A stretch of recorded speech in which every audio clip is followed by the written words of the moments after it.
سامعین سے گزارش کی جاتی ہے کہ ہمارے سارے چینلز ایلیکونٹ ادب ایکسٹراز، سوارڈ آف حق چینل اور اتحاد الانصار چینل میں جن آڈیو بکس اور سیریز کو مکمل کیا جا چکا ہے، ان سب کا مطالعہ ہمارے پلے لسٹ سیکشن سے کریں اور ان آڈیو بکس اور سیریز کو آپ اپنے دوست و احباب میں شیئر کرتے رہیں، اور ہمارے سوشل میڈیا پلیٹ فارمز کے لنکس ڈسکرپشن میں دیے گئے ہیں، ہمیں سبسکرائب اور فالو ضرور کریں۔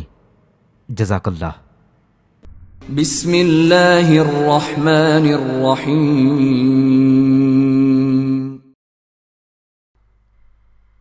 ابلیغا 5000 صفحات پر مشتمل ایک طویل داستان ہے۔ اس مکمل داستان کی پرکشش تحریر لکھنے میں مصنف نے مندرجہ بالا کتابوں سے مدد لی ہے۔ تفہیم القرآن، مصنف ابو العلا مودودی۔ معارف القرآن، مصنف مولانا مفتی محمد شفیع۔ اسلامی انسائکلوپیڈیا، مصنف سید قاسم محمود۔ قصص القرآن، مصنف مولانا محمد حفظ الرحمن۔ تفسیر ابن کثیر، مصنف علامہ ابن کثیر۔ تاریخ ابن خلدون، مصنف علامہ عبد الرحمن ابن خلدون۔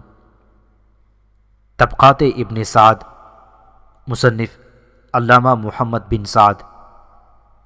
سیرت النبی صلی اللہ علیہ وسلم، مصنف ابن حشام۔ شاخ زریں، مصنف جیمز جارج فریزر۔ تاریخ ایران، مصنف پروفیسر مقبول بیگ۔ طبقات ناصری، مصنف منہاج سراج۔ دنیا کا قدیم ترین ادب، مصنف ابن حنیف۔ مذاہب عالم کا تقابلی مطالعہ، مصنف چودھری غلام رسول۔ تاریخ انڈونیشیا، مصنف شاہد حسین رزاقی۔ تاریخ بلاد و فلسطین و شام، مصنف جی لی ایسٹرینج۔ تاریخ بیت المقدس، مصنف ممتاز لیاقت۔ تاریخ مکہ مکرمہ، مصنف محمد عبد المعبود۔ تاریخ شام، مصنف ڈاکٹر فلپ کے۔ تاریخ لبنان، مصنف ڈاکٹر فلپ کے۔ تاریخ مدینہ منورہ، مصنف محمد عبد المعبود۔ تاریخ قسطنطنیہ، مصنف Harold lamb.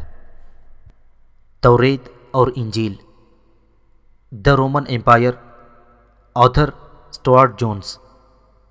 History of Rome, author Arthur Gilman. Carthage, author Alfred J Church. Vedic India, author T Fisher. Chaldea, author Zenaide A Ragozin. Assyria, author Zenaide A Ragozin. Parthia, author George Rawlinson. Byzantine Empire, author C W C Oman. Media, author Zenaide A Ragozin. Greece, author T Fisher. Classic myth and legend, Roman Empire, author Edward Gibbon. History of the world, author H A Davis. The ancient world, author Joseph Ward. Ancient India, author Jawaharlal Nehru. Monarchs, rulers, dynasties and kingdoms of the world. Mahabharata, a history of Chinese civilisation, author Jacques Gernet. Greatness that was Babylon, author H W F Saggs. 100 great kings and queens, author John Canning. ان ساری مندرجہ ذیل کتب سے تیار کردہ ایک تاریخ اور ایک مکمل ناول ابلیغا، جو اسلم راہی ایم اے کا شاہکار ناول ہے، جس میں حضرت آدم علیہ السلام سے لے کر حضور نبی کریم صلی اللہ علیہ وسلم تک دنیا کی تاریخ پیش کر دی گئی ہے۔ اس ناول کے بغیر آپ کی لائبریری نامکمل ہے۔ ابلیکا، صدیوں کے سکوت میں لپٹی ایک حسین داستان۔ مصنف اسلم راہی MA۔ ایپیسوڈ 168۔ پورے 1 سال بعد عمرو بن عدی ایک روز اپنی ماں رقاش کے ساتھ اسی کمرے میں داخل ہوا جس میں دیواروں میں زنجیریں لگی ہوئی تھیں۔ دروازے کا زنگالود تالا کھولنے کے بعد عمرو نے اپنی ماں رقاش کو مخاطب کرتے ہوئے کہا تھا، اے میری ماں، میرے لیے دعا کرنا کہ آج میں اس امتحان کے کمرے سے سرخ رو ہو کر نکلوں اور اپنے باپ کے دشمنوں سے انتقام لینے کی ابتدا کر سکوں۔ اے میری ماں، مجھے امید ہے کہ آج میں ان زنجیروں کو توڑ پھینکوں گا اور پھر اس کے بعد میں اپنے باپ کے قاتلوں پر ضرب لگانی شروع کر دوں گا۔ اس موقع پر رقاش نے اپنے دونوں ہاتھ آسمان کی طرف اٹھاتے ہوئے بڑی رقت آمیز آواز میں کہا، ابراہیم کا رب تیری مدد کرے گا۔ دونوں ماں بیٹا اس کمرے میں داخل ہو گئی۔ رقاش سامنے کی دیوار سے ٹیک لگا کر کھڑی ہو گئی جبکہ عمرو اپنے بازوؤں میں وہ بھاری اور مضبوط زنجیریں باندھنے لگا تھا۔ آج اس پر طاقت اور قوت کا ایک نشہ سوار ہو گیا تھا۔ زنجیروں میں جکڑے ہوئے اپنے دونوں ہاتھ اوپر اٹھاتے ہوئے عمرو بن عدی نے بڑی عاجزی سے خداوند کے حضور یہ دعا کی، اے ابراہیم کے رب، آج میری ماں میرے سامنے کھڑی ہے، اسے آج میری طرف سے مایوس نہ کرنا۔ جس طرح تو نے آدم کی خطائیں معاف کی، نوح کو پانی کے ہولناک عذاب سے بچایا، جس طرح تو نے خلیل کی آگ کو خیابان میں بدل دیا، آج میری مشکلوں کو بھی آسانی میں بدل دی۔ اے زمین و آسمان کے خالق، اپنے اس آنے والے عظیم رسول صلی اللہ علیہ وسلم کے صدقے میں جس کے متعلق ہر آسمانی کتاب میں پیشن گوئیاں کی گئی ہیں، اے میرے رب، اسی عرب کے چاند کے صدقے میں مجھے میرے اس امتحان میں کامیابی اور سرفرازی عطا فرما۔ دیوار کے ساتھ کھڑی رقاش عجیب سے انداز میں اپنے بیٹے عمرو کی طرف دیکھے جا رہی تھی۔ وہ سنجیدہ اور خاموش تھی، شاید دل ہی دل میں بیٹے کی کامیابی کی دعائیں مانگ رہی تھی۔ اس کے دیکھتے ہی دیکھتے عمرو نے اپنے بدن کو سکیڑا اور بازو سیدھے کر کے اس نے زور لگایا اور پھر اس نے ایک زوردار وحشی نعرہ مارا اور پوری قوت صرف کی تو بازو کے گرد لپٹی ہوئی زنجیریں جن کا ایک سرا دیوار میں لگا ہوا تھا ایک چھناکے کے ساتھ ٹوٹ کر گری تھیں، اور یہ صورتحال دیکھتے ہوئے عمرو بن عدی نے اپنے بازوؤں کے گرد لپٹی ہوئی زنجیریں اتار کر پھینک دیں اور مسکراتے ہوئے اپنی ماں کی طرف دیکھنے لگا۔ رقاش کے چہرے پر اس لمحے خوشی کی اتھاہ گہرائیاں تھیں۔ اس کا چہرہ خوشی کی تمتماہٹ میں سرخ اور بے حد پرکشش ہو گیا تھا۔ پھر وہ بھاگ کر آگے بڑھی اور عمرو کو اپنے ساتھ لپٹا کر اس نے اس کی پیشانی چوم لی۔ اس موقع پر رقاش کی آنکھوں میں تشکر کے آنسو تھے جنہیں اس نے پونچھ کر عمرو بن عدی کو مخاطب کرتے ہوئے کہا، میرے بیٹے، میرے فرزند، آج تم عدی بن نصر کے فرزند ہو اور اپنے باپ اور ماموں کے انتقام پر جو ایک ادھورا خواب بن گیا تھا عمل کرنے کی ہمت رکھتے ہو۔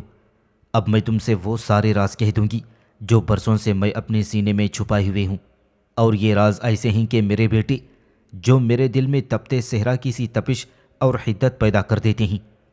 اب میں تھک چکی ہوں، اب انہیں میں وزنی بوجھ سمجھ کر اتار پھینکوں گی۔ عمرو بن عدی نے رقاش کے کندھوں پر ہاتھ رکھتے ہوئے کہا، کہو ماں، کون بدبخت میرے باپ کا قاتل ہے؟ اس موقع پر رقاش کی آنکھوں میں آنسو ستاروں کی مانند جھلملانے لگے تھے۔ اس کے بعد جی کڑا کر کے اس نے سخت آواز میں کہنا شروع کیا، دیکھ میرے بیٹے، میرے فرزند، تیرے شیر دل باپ کی قاتل بنو قستورہ کی نائلہ ہے جو ملکہ الزبا کہلاتی ہے۔ سن میرے بیٹے، آج سے کئی برس قبل ایک طوفانی رات جبکہ تمہارا باپ اپنے قبیلے کی طرف جا رہا تھا، صحرا کے اندر الزبا کے آدمیوں نے اسے قتل کر دیا۔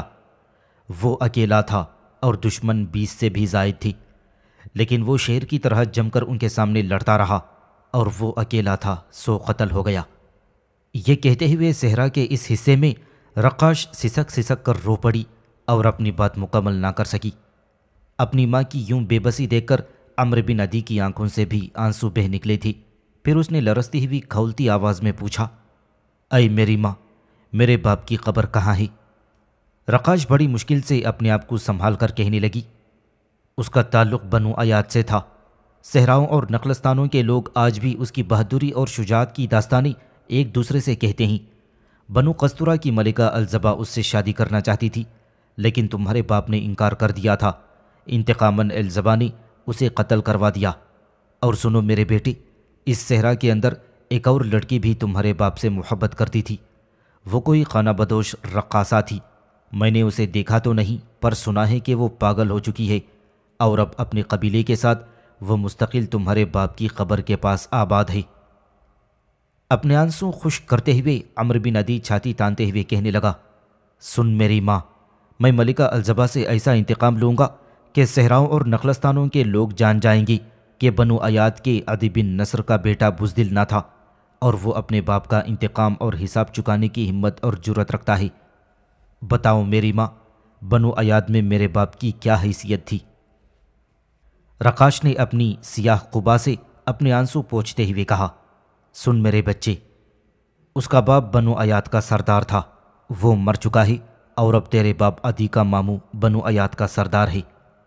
اس پر عمرو بن عدی نے پوچھا، کیا میرے باپ کا ماموں مجھے پہچان جائے گا؟ اس پر رقاش بڑے وثوق سے کہنے لگی، ضرور، وہ اپنے بھانجے کے خون کو ضرور شناخت کرے گا۔ اس پر عمرو بن عدی فیصلہ کن انداز میں کہنے لگا، اگر ایسا ہے تو پھر سنو میری ماں، میں آج ہی اپنے باپ کی قبر دیکھنے بنو ایاد کی طرف روانہ ہو جاؤں گا، اور پھر ایک روز تم دیکھو گی کہ میں اپنے انتقام کی ابتدا کیسے کرتا ہوں۔ اس کے بعد عمرو بن عدی نے اپنی ماں رقاش کا ہاتھ تھام لیا اور پھر کہنے لگا، آؤ میرے ساتھ ساتھ۔ پھر وہ دونوں زنجیروں والے اس کمرے سے نکل کر محل کے سکونتی حصے کی طرف چلے گئے تھے۔ ماریب شہر سے باہر کوہستانی سلسلے میں عزازیل اور اس کے پیرو سے مقابلہ کرنے کے تقریباً 1 ماہ بعد، جبکہ یوناف ماریب کے سرائے میں اپنے کمرے میں اکیلا بیٹھا ہوا تھا، ابلیکا نے اس کی گردن پر اپنا لمس دیا، اور پھر ابلیکا کی شیریں آواز یوناف کے کان میں رس گھول گئی، یوناف میرے حبیب، میرے عزیز، اٹھو، اپنے معمول کے مطابق نیکی کا کام کریں۔ خرطوم شہر سے بہت آگے، جہاں دریائے نیل اپنی دائرے کے قریب پانی کے مختلف پیٹوں میں بٹ جاتا ہے، وہاں گھنے جنگلوں کے اندر جو وحشی قبائل آباد ہیں، ان کے اندر عزازیل نے شرک کے معاملات کو اپنے عروج پر پہنچا دیا ہے۔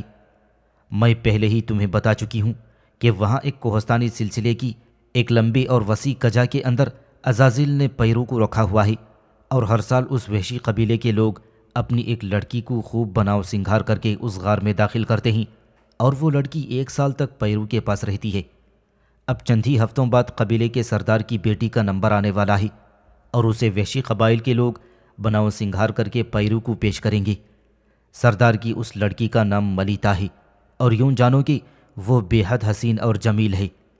عزازیل خوش ہے کہ اسے اس کے پیرو کے سامنے پیش کیا جائے گا۔ یوناف میرے حبیب، اب اٹھو، کمر باندھو، ہم دونوں مل کر وحشی سردار کی بیٹی ملیتا کو پیرو کا شکار نہیں ہونے دیں گے۔ ان وحشی قبائل کے سردار کا نام کلاؤش ہے، اور وہ بڑا سیانہ، دانشمند اور رحم دل انسان ہے، لیکن اپنی بیٹی کو پیرو کی نظر کرنے پر مجبور ہے، اس لیے کہ یہ وحشی قبائل کا فیصلہ ہے۔ اگر وہ انکار کرے تو پھر وحشی قبائل اسے اپنا سردار ماننا تو بہت دور کی بات، اس کا سر تن سے جدا کر دیں گے، اس لیے کہ وحشی قبائل کے لوگ پیرو کو ایک مافوق الفطرت چیز سمجھتے ہوئے اس کی پرستش کرنے لگے ہیں۔ وحشی قبائل کے اندر جگہ جگہ چٹانوں پر پیرو کے مجسمے تراش کر ان کی پوجا پاٹ کا کام شروع کر دیا ہے۔ میرے حبیب، اٹھو، ماضی کی طرح اس بت کو بھی پاش کر دیں، اور یہ کام بہرحال مجھے اور تمہیں مل کر ہی کرنا ہوگا۔ اس پر یوناف اٹھ کھڑا ہوا اور کہنے لگا، نیکی کے ہر معاملے میں ابلیکا میں تمہارے ساتھ ہوں، چلو دریائے نیل کی طرف کوچ کریں، اور وحشی قبائل کے اندر عزازیل نے پیرو کے حوالے سے جو شرک کی ابتدا کی ہے اس کا قلعہ قما کر دیں گے۔ اس کے ساتھ ہی یوناف اپنی سری قوتوں کو حرکت میں لایا، اور ماریب کی اس سرائے سے وہ دریائے نیل کے اس کنارے کی طرف کوچ کر گیا تھا۔ ایک روز صبح ہی صبح دریائے نیل کے قریب گھنے جنگلات کے اندر یوناف وحشی قبائل کے سردار کلاؤش کی لکڑی کے بنے ہوئے مکان کے سامنے نمودار ہوا تھا۔ مکان کے سامنے اس وحشی قبائل کے کچھ جوان کھڑے تھے۔ یوناف ان کے قریب آیا اور انہیں مخاطب کرتے ہوئے کہنے لگا، میرے بھائیوں، میں تمہارے ان قبائل کے اندر ایک اجنبی ہوں، اور تمہارے ہی بھلے کے کام سے تمہارے سردار کلاؤش سے ملنا چاہتا ہوں۔ اس پر ایک جوان نے اشارے سے وہاں ٹھہرنے کو کہا۔ پھر آگے بڑھ کر اس نے سردار کلاؤش کی لکڑی کے بہت بڑے حویلی نما مکان کے دروازے پر دستک دی۔ تھوڑی ہی دیر بعد ایک لڑکے نے دروازہ کھولا۔ دستک دینے والے جوان نے تھوڑی دیر اس سے بات کی اور پھر وہ لڑکا بھاگتا ہوا اندر چلا گیا۔ چند ہی لمحوں بعد وہ لوٹا اور اس جوان سے کچھ کہا۔ جواب میں وہ جوان یوناف کے پاس آیا اور اس سے کہنے لگا، ہمارے سردار نے تمہیں اپنی حویلی میں طلب کیا ہی، جاؤ اس سے مل لو۔ اس کے ساتھ ہی یوناف سردار کی حویلی کی طرف چل پڑا۔ دروازہ کھولنے والا لڑکا ابھی تک وہیں کھڑا تھا۔ یوناف کو لے کر وہ حویلی میں داخل ہو گیا اور ایک کمرے میں یوناف کو اس نے لا بٹھایا۔ شاید وہ کمرہ دیوان خانے کے طور پر استعمال کیا جاتا تھا۔ یوناف کو وہاں بٹھانے کے بعد لڑکا وہاں سے چلا گیا تھا۔ تھوڑی دیر بعد وہ لڑکا پھر لوٹا، اس کے ساتھ ایک بوڑھا شخص بھی تھا۔ دونوں دیوان خانے میں داخل ہو گئی۔ بوڑھے نے آگے بڑھ کر یوناف سے مصافحہ کیا اور پھر وہ کہنے لگا، میرا نام کلاؤش ہے اور میں ان قبائل کا سردار ہوں، اور میرے ساتھ میرا یہ بیٹا ہے، اس کا نام یوسال ہے۔ کہو تم مجھ سے کیوں اور کس سلسلے میں ملنا چاہتے ہو؟ اس پر یوناف کہنے لگا، اگر آپ دونوں باپ بیٹا تھوڑی دیر میرے پاس بیٹھیں تو میں آپ سے کچھ بات کروں گا۔ سردار کلاؤش اور اس کا نوعمر بیٹا جب دونوں یوناف کے سامنے بیٹھ گئے تب یوناف پھر بولا اور کہنے لگا، سردار کلاؤش، میں تمہارے قبائل میں اجنبی ہوں۔ یوں جانو کہ میرا تعلق دور دراز کی سرزمینوں سے ہے۔ مجھے پتہ چلا ہے کہ یہاں تمہارے کوہستانی سلسلے کے ریگزاروں کے اندر پیرو نام کی ایک مافوق الفطرت شے رہتی ہے، اور تمہارے قبیلے کے لوگوں نے جگہ جگہ چٹانوں کو تراش کر اس کی پوجا پاٹ شروع کر دی ہے، اور ہر سال اسے خوش کرنے کے لیے تم اپنے قبیلے کی کوئی نہ کوئی لڑکی بناؤ اور سنگھار کر کے پیش کرتے ہو، تو کیا یہ بات درست ہے؟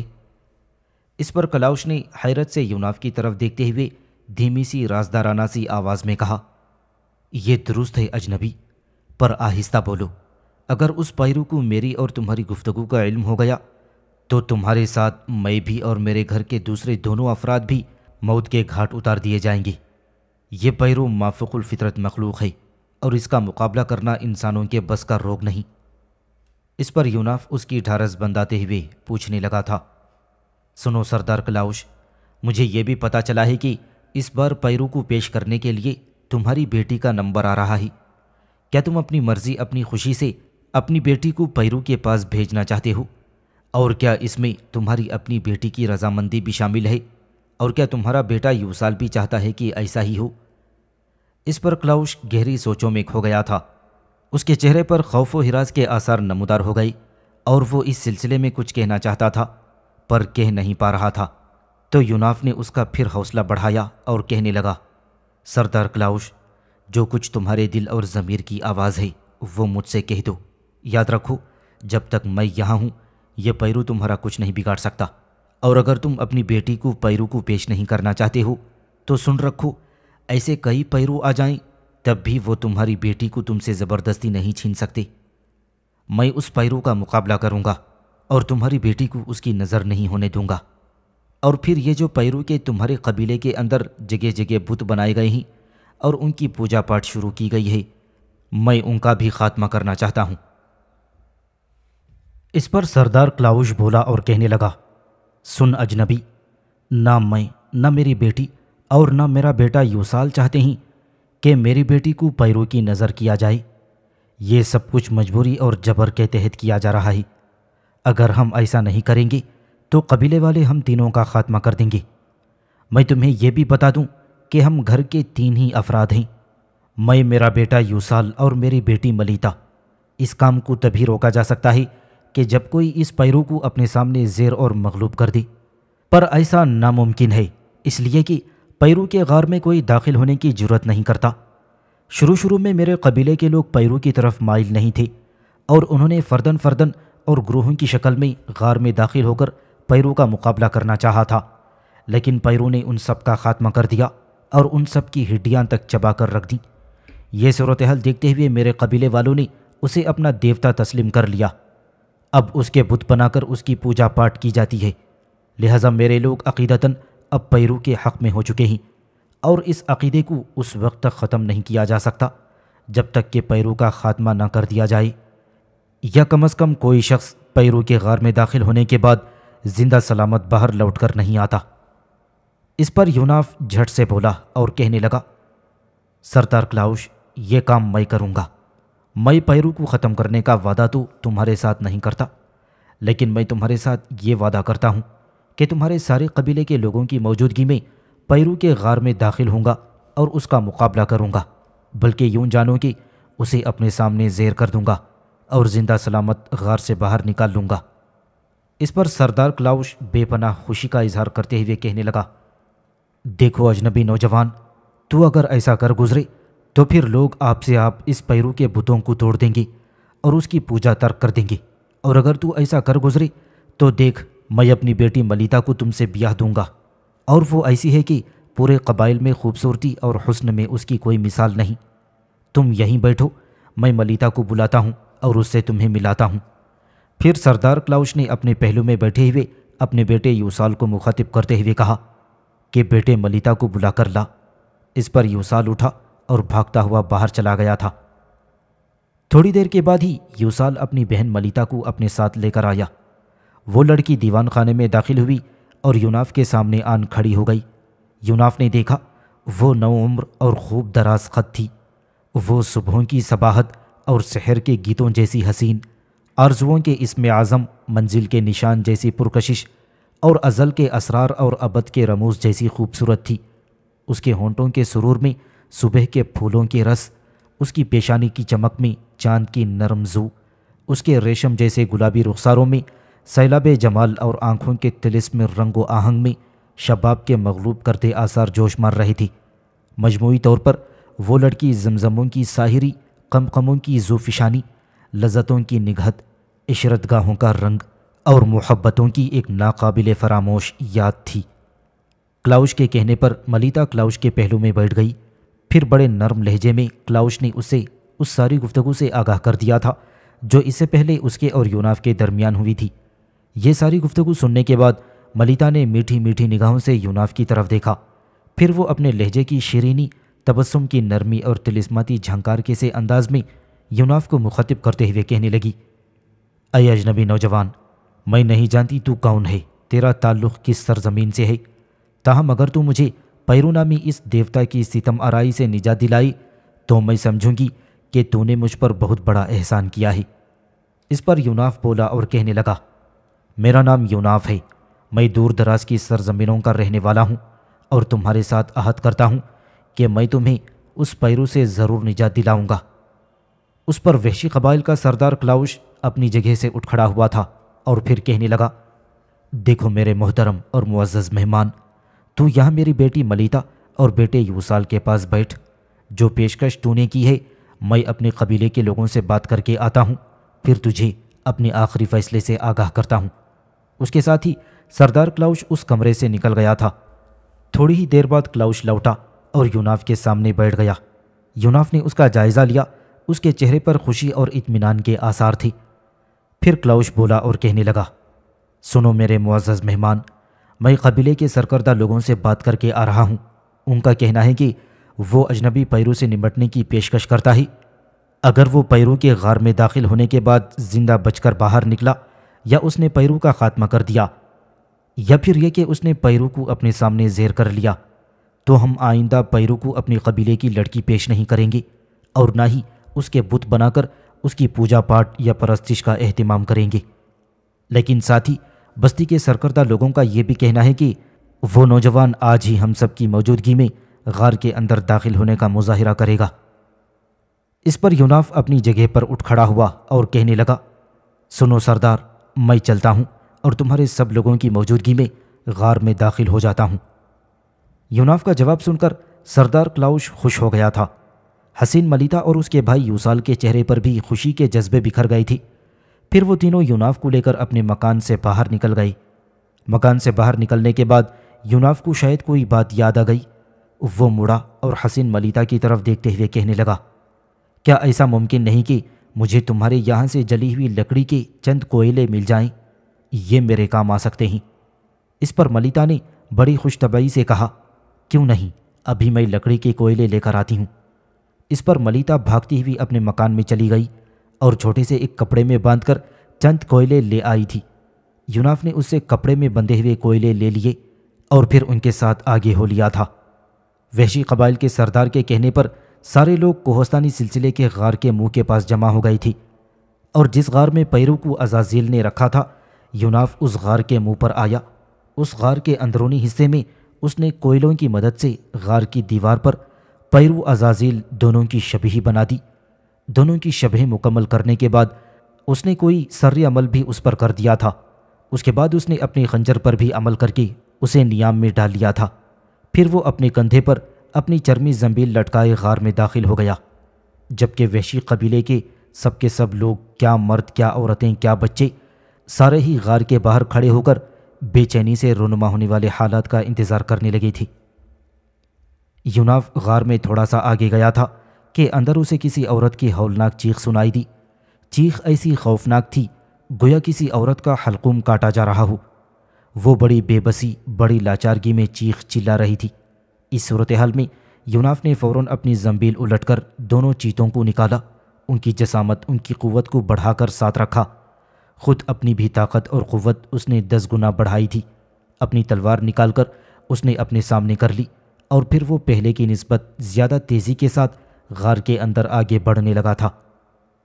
یوناف مزید جب تھوڑا غار میں آگے بڑھا تو اس نے دیکھا غار کی ایک سنگی دیوار کے ساتھ ایک عورت کی ادھڑی ہوئی لاش پڑی تھی اور اس کا حلقوم کٹا ہوا تھا اور جسم پر جگہ جگہ ضربوں کے نشان تھے اور پھر خون بہہ رہا تھا۔ یوناف نے تھوڑی دیر تک اس لاش کا جائزہ لیا۔ اپنے چیتوں کو اس نے پکڑ رکھا تھا کہ وہ لاش پر نہ جھپٹیں۔ دونوں چیتوں کو لے کر وہ آگے بڑھ گیا۔ یہ لاش حقیقی معنوں میں کسی عورت کی لاش نہیں تھی، بلکہ پیرو کو یوناف کے غار میں داخل ہونے کا علم ہو گیا تھا، لہٰذا پیرو نے اس ادھڑی ہوئی لاش کا روپ دھار لیا تھا۔ لاش کے پاس سے گزر کر یوناف اپنے دونوں چیتوں کو لے کر آگے بڑھ گیا تو اس عورت سے پیرو نے پھر اپنی اصلی شکل و صورت اختیار کر لی اور دبے پاؤں وہ یوناف کے پیچھے ہو لیا تھا۔ زوردار انداز میں اپنے دونوں ہاتھ اس نے دونوں چیتوں کی کمر پر برسائی۔ دونوں چیتوں کی اس نے ہڈیاں توڑ کر رکھ دیں۔ چیتے پیرو کی ضرب پڑتے ہی ہلاک ہو گئی تھی۔ اس صورتحال میں یوناف آندھی اور طوفان کی طرح مڑا، لیکن اس وقت تک پیرو اس کے دونوں چیتوں کا خاتمہ کر کے فارغ ہو چکا تھا۔ پھر جو ہی یوناف مڑا، پیرو نے ایسا زوردار ہاتھ اس کی گردن پر مارا کہ یوناف بے بسی اور لاچارگی کے عالم میں قلع بازیاں کھاتا ہوا غار کی سنگی دیوار سے جا ٹکرایا تھا اور اس کی تلوار اس کے ہاتھ سے چھوٹ کر اس سے ذرا فاصلے پر جا گری۔ پیرو کی ضرب پڑنے کے بعد یوناف غار کی دیوار سے جا ٹکرایا، اس کی تلوار بھی اس سے چھوٹ گئی۔ اب پیرو بے حد خوش اور بڑا مطمئن تھا۔ وہ آگے بڑھ کر یوناف پر دوسری ضرب لگانا چاہتا تھا، پر اتنی دیر تک یوناف سنبھل چکا تھا، اور جو ہی پیرو نے نزدیک آ کر اپنا آہنی ہاتھ یوناف پر برسانا چاہا، یوناف نے بجلی کے کوندے کی طرح ایک کروٹ لی اور پھر ایک طرف ہٹ کر کھڑا ہو گیا، جس کی بنا پر پیرو کا ہاتھ بری طرح چٹان سے جا ٹکرایا۔ عین اسی موقع پر یوناف بڑی تیزی سے حرکت میں آیا۔ قریب پڑا ہوا ایک پتھر اس نے اٹھایا اور پوری قوت کے ساتھ اس نے پیرو کی گردن کے پچھلے حصے پر دے مارا۔ اس پر پیرو لڑکھڑا کر غار کی دیوار کے ساتھ جا گرا تھا۔ اس موقع سے یوناف نے فوراً فائدہ اٹھایا اور جھپٹ کر اس نے اپنی تلوار اٹھا لی اور اس پر اس نے اپنا سری عمل کر دیا۔ عین اس موقع پر غار کے اندر عزازیل نمودار ہوا اور یوناف کو مخاطب کرتے ہوئے کہنے لگا، دیکھو نیکی کے نمائندے، اب جب کہ تیرے دونوں چیتوں کا خاتمہ ہو چکا ہی تو اس غار سے میرے اور پیرو کے ہاتھوں بچ کر نہ نکل سکو گی۔ یہ صورتحال یوناف کے لیے خطرناک اور تکلیف دہ ہوتی جا رہی تھی، لہٰذا یوناف الٹے پاؤں غار سے باہر نکلنے لگا تھا، جبکہ پیرو اور عزازیل بھی اس کے تعاقب میں لگ گئی تھی۔ جب غار کا منہ قریب آیا تو عزازیل اپنی سری قوتوں کو حرکت میں لاتا ہوا روپوش ہو گیا، جبکہ پیرو بڑی خونخواری سے غار کے دہانے تک یوناف کا تعاقب کرتا چلا آیا۔ غار کے منہ کے قریب یوناف نے غار میں داخل ہونے سے پہلے کوئلوں کی مدد سے جو پیرو اور عزازیل کی شبہیں بنائی تھیں، ان کے قریب آ کر یوناف نے اپنی تلوار فوراً نیام میں کر لی۔ اپنا خنجر اس نے نکالا اور پیرو کی شبیہ میں عین دل کے مقام پر اس نے پوری قوت کے ساتھ خنجر کو گاڑ کر رکھ دیا تھا۔ یوناف کا خنجر وہاں گاڑنا تھا کہ پیرو وہیں زمین پر گر گیا اور وہ بری طرح زمین پر لوٹنے لگا اور پھر آہو بکا کرنے اور درد و شدت کا اظہار کرنے لگا تھا۔ یوناف نے اپنا خنجر وہیں گڑا رہنے دیا۔ پھر وہ غار سے باہر آیا اور وحشی قبائل کے لوگوں کو مخاطب کرتے ہوئے کہنے لگا، دیکھو لوگوں، آگے بڑھو، تمہیں خود ہی معلوم ہو جائے گا کہ میں نے اس پیرو کی کیا حالت بنائی ہے جس کے بت بنا کر تم اس کی پوجا پاٹ اور پرستش کرتے رہے ہو، اور تم ہر سال بناؤ سنگھار کر کے ایک لڑکی پیش کرتے ہو۔ اس پر لوگ جمگٹھے کی صورت میں آگے بڑھنے لگے تھے اور انہوں نے دیکھا غار کے منہ کے قریب ہی پیرو بری طرح زمین پر لوٹ رہا تھا اور آہو فغان کر رہا تھا۔ سارے وحشی قبائل کے لوگوں نے یہ منظر دیکھا اور پھر وہ گروہ در گروہ یوناف کے قریب آ کر اس کی تعریف کرنے لگے تھے۔ یوناف جانتا تھا کہ ان قریب عزازیل وہاں نمودار ہوگا اور پیرو کو شکل تبدیل کرنے کے لیے کہے گا تاکہ وہ دیوار کے اس عمل کی اذیت سے بچ سکے۔ اس لیے اس نے ایک بار لوگوں کو پیرو کو دکھانے کے بعد انہیں پیچھے ہٹنے کے لیے کہہ دیا تھا۔ جب لوگ پیچھے ہٹ کر کھڑے ہو گئے تو واقعی یوناف کے اندازے کے مطابق عزازیل وہاں نمودار ہوا، اور پھر پیرو سے شاید اس نے کچھ کہا تھا جس کے جواب میں پیرو نے اپنی شکل تبدیل کی، اور پھر وہ دونوں غار کے اندرونی حصے کی طرف بھاگ گئے تھے۔ پھر یوناف غار سے باہر نکل آیا۔ ایک بلند اور اونچے پتھر پر وہ کھڑا ہوا اور لوگوں کو مخاطب کر کے وہ کہنے لگا، سنو لوگوں، تم دیکھتے ہو کہ جس پیرو کی تم پرستش کرتے رہے ہو، میں اس غار میں داخل ہونے کے بعد نہ صرف یہ کہ زندہ اور سلامت باہر نکل آیا ہوں، بلکہ تم نے یہ بھی دیکھا کہ میں نے پیرو کو مار مار کر اس کی بری حالت کر دی تھی اور وہ غار کے فرش پر پڑا چیخو پکار کر رہا تھا۔ سب لوگوں نے ہاتھ بلند کر کے یوناف کی ان باتوں کی تصدیق کی۔ اس کے بعد وحشی قبائل کے کچھ سرکردہ لوگ اپنے سردار کلاؤش کے قریب آئے اور پھر ان وحشی قبائل کا ایک سرکردہ سب کو مخاطب کرتے ہوئے کہنے لگا، اے اجنبی نوجوان، تو نے واقعی وعدے کے مطابق اپنا کام کامیابی سے تکمیل تک پہنچایا ہی۔ تو نہ صرف اس غار سے زندہ سلامت نکلا بلکہ تو نے اس پیرو کو بھی اپنے سامنے زیر اور مغلوب کر کے رکھ دیا ہے۔ لہٰذا جو وعدہ ہم نے قبائل کے سردار کلاؤش سے کیا تھا اس کے مطابق آج سے ہم اس پیرو کی پرستش ترک کر دیں گے اور اس کے سارے بتوں کو توڑ کر رکھ دیں گے۔ اور ہاں، سردار کلاؤش نے تمہارے ساتھ یہ بھی وعدہ کیا تھا کہ اگر تم غار سے زندہ سلامت نکل آئی تو وہ اپنی بیٹی ملیتا کی شادی تمہارے ساتھ کر دے گا، لہٰذا سردار کی بیٹی کی شادی بھی تمہارے ساتھ کرنے پر آمدہ اور رضامند ہیں۔ اتنے میں یوناف وحشی قبائل کے سردار کلاؤش اور دوسرے سرکردہ لوگوں کو مخاطب کرتے ہوئے کہنے لگا، سنو میرے بزرگوں، تم لوگ شادی کی اتنی جلدی نہ کرو۔ سب سے پہلے تم لوگ پیرو کے ان بتوں کو توڑو اور ان کی پوجا پاٹ اور پرستش کرنا ترک کر دو۔ پھر میں تمہارے ساتھ وعدہ کرتا ہوں کہ ایک روز ایسا بھی آئے گا کہ میں اس پیرو کو اس غار سے مار بھگا دوں گا۔ میں تم سے التجا کرتا ہوں کہ تم فی الحال اس شادی کو ملتوی کر دو کہ جب تک اس پیرو کو میں یہاں سے مار نہیں بھگاتا۔ اس پر سردار کلاؤش آگے بڑھا، یوناف کا ہاتھ اپنے ہاتھ میں لیتے ہوئے کہنے لگا، اے اجنبی مہربان، تو جیسا چاہے گا ویسا ہی ہوگا، پر تو اب ہمارے ساتھ چل۔ آج سے تو میرے یہاں قیام کرے گا۔ تیری حیثیت ہمارے سارے قبائل کے اندر ایک معزز اور محترم مہمان کسی ہوگی۔ بستی کا ہر مرد اور عورت تمہارا ممنون ہے۔ میری بیٹی کے علاوہ اس بستی کی جس لڑکی کی طرف تم اشارہ کرو گے ہم اسے تمہارے ساتھ بیاہ دیں گے۔ اب تم میرے ساتھ چلو، شاید اب تم آرام اور سکون کی ضرورت محسوس کرتے ہوگی۔ یوناف چپ چاپ سردار کلاؤش، اس کی بیٹی ملیتا اور یوسال کے ساتھ ہو لیا تھا۔ سردار کی حویلی کی طرف بڑھتے ہوئے ایک جگہ درختوں کے جھنڈ میں یوناف ٹھٹک کر رہ گیا تھا۔ اس نے دیکھا لوہے کی موٹی موٹی زنجیروں میں اندر ایک بہت بڑا بن مانوس بندھا ہوا تھا۔ یوناف اس بن مانوس کو بڑے غور سے دیکھنے لگا۔ وہ گاہے گاہے ان زنجیروں کو حرکت دیتا جس کی وجہ سے وہ درخت ہلنے لگتا تھا جن سے وہ بن مانوس زنجیروں سے بندھا ہوا تھا۔ تھوڑی دیر تک یوناف اس بن مانوس کو بڑے غور سے دیکھتا رہا اور پھر اس نے سردار کلاؤش کو مخاطب کرتے ہوئے پوچھا، یہ بن مانوس کیسا ہے اور کیوں اسے زنجیروں میں جکڑا گیا ہے؟ اس پر سردار کلاؤش مسکراتے ہوئے کہنے لگا، اس بن مانوس کو ہماری بستی کے ایک سردار نے پال رکھا ہے۔ یوں سمجھو کہ یہ اس کا پالتو جانور ہے۔ یہ بڑا طاقتور اور بڑا زوردار بن مانوس ہے اور اس کے ذریعے ہمارے قبیلے کے لوگ اکثر ہی جنگلی جانوروں کا شکار کرتے ہیں۔ اس پر یوناف بولا اور کہنے لگا، اگر میں اس بن مانوس کو اس کے مالک سے اچھی رقم کے عوض خریدنا چاہوں تو کیا وہ اسے میرے ہاتھ بیچ سکتا ہے؟ اس پر سردار کلاؤش ایک جستجو جیسے انداز میں یوناف کی طرف دیکھتے ہوئے پوچھنے لگا، میرے کہنے پر اس بنمانوس کا مالک اس بنمانوس کو مفت ہی تمہارے حوالے کر دے گا۔ اس کے لیے تمہیں اسے رقم دینے کی ضرورت پیش نہیں آئے گی، مگر پہلے یہ تو کہو کہ تم اس بنمانوس کا کرو گے کیا؟ اس پر یوناف بولا اور کہنے لگا، اس بنمانوس سے میں اس پیرو کے خلاف کام لوں گا۔ اس پر سردار کلاؤش تعصب کا اظہار کرتے ہوئے کہنے لگا، پیرو کے خلاف یہ بنمانوس تمہارے کسی کام نہیں آئے گا، اس لیے کہ ان قبائل کے اندر جب پیرو نے تباہی اور بربادی مچانا شروع کی تھی اور وہ لوگوں کو اٹھا کر غار میں لے جایا کرتا تھا، تو کچھ لوگوں نے اس کا خاتمہ کرنے کے لیے اس بنمانوس کو غار کے اندر چھوڑا تھا، لیکن اس بنمانوس کو مار مار کر اس پیرو نے غار سے باہر نکال دیا تھا۔ اس پر یوناف چھاتی تانتے ہوئے کہنے لگا، اس بنمانوس سے میرے اور تمہارے کام لینے میں بڑا فرق ہے۔ میں اس سے اس انداز میں کام لوں گا کہ جس طرح اس پیرو نے اسے مار مار کر غار سے باہر نکالا تھا، ویسے ہی یہ بنمانوس اس پیرو کو مار مار کر غار سے باہر نکالے گا۔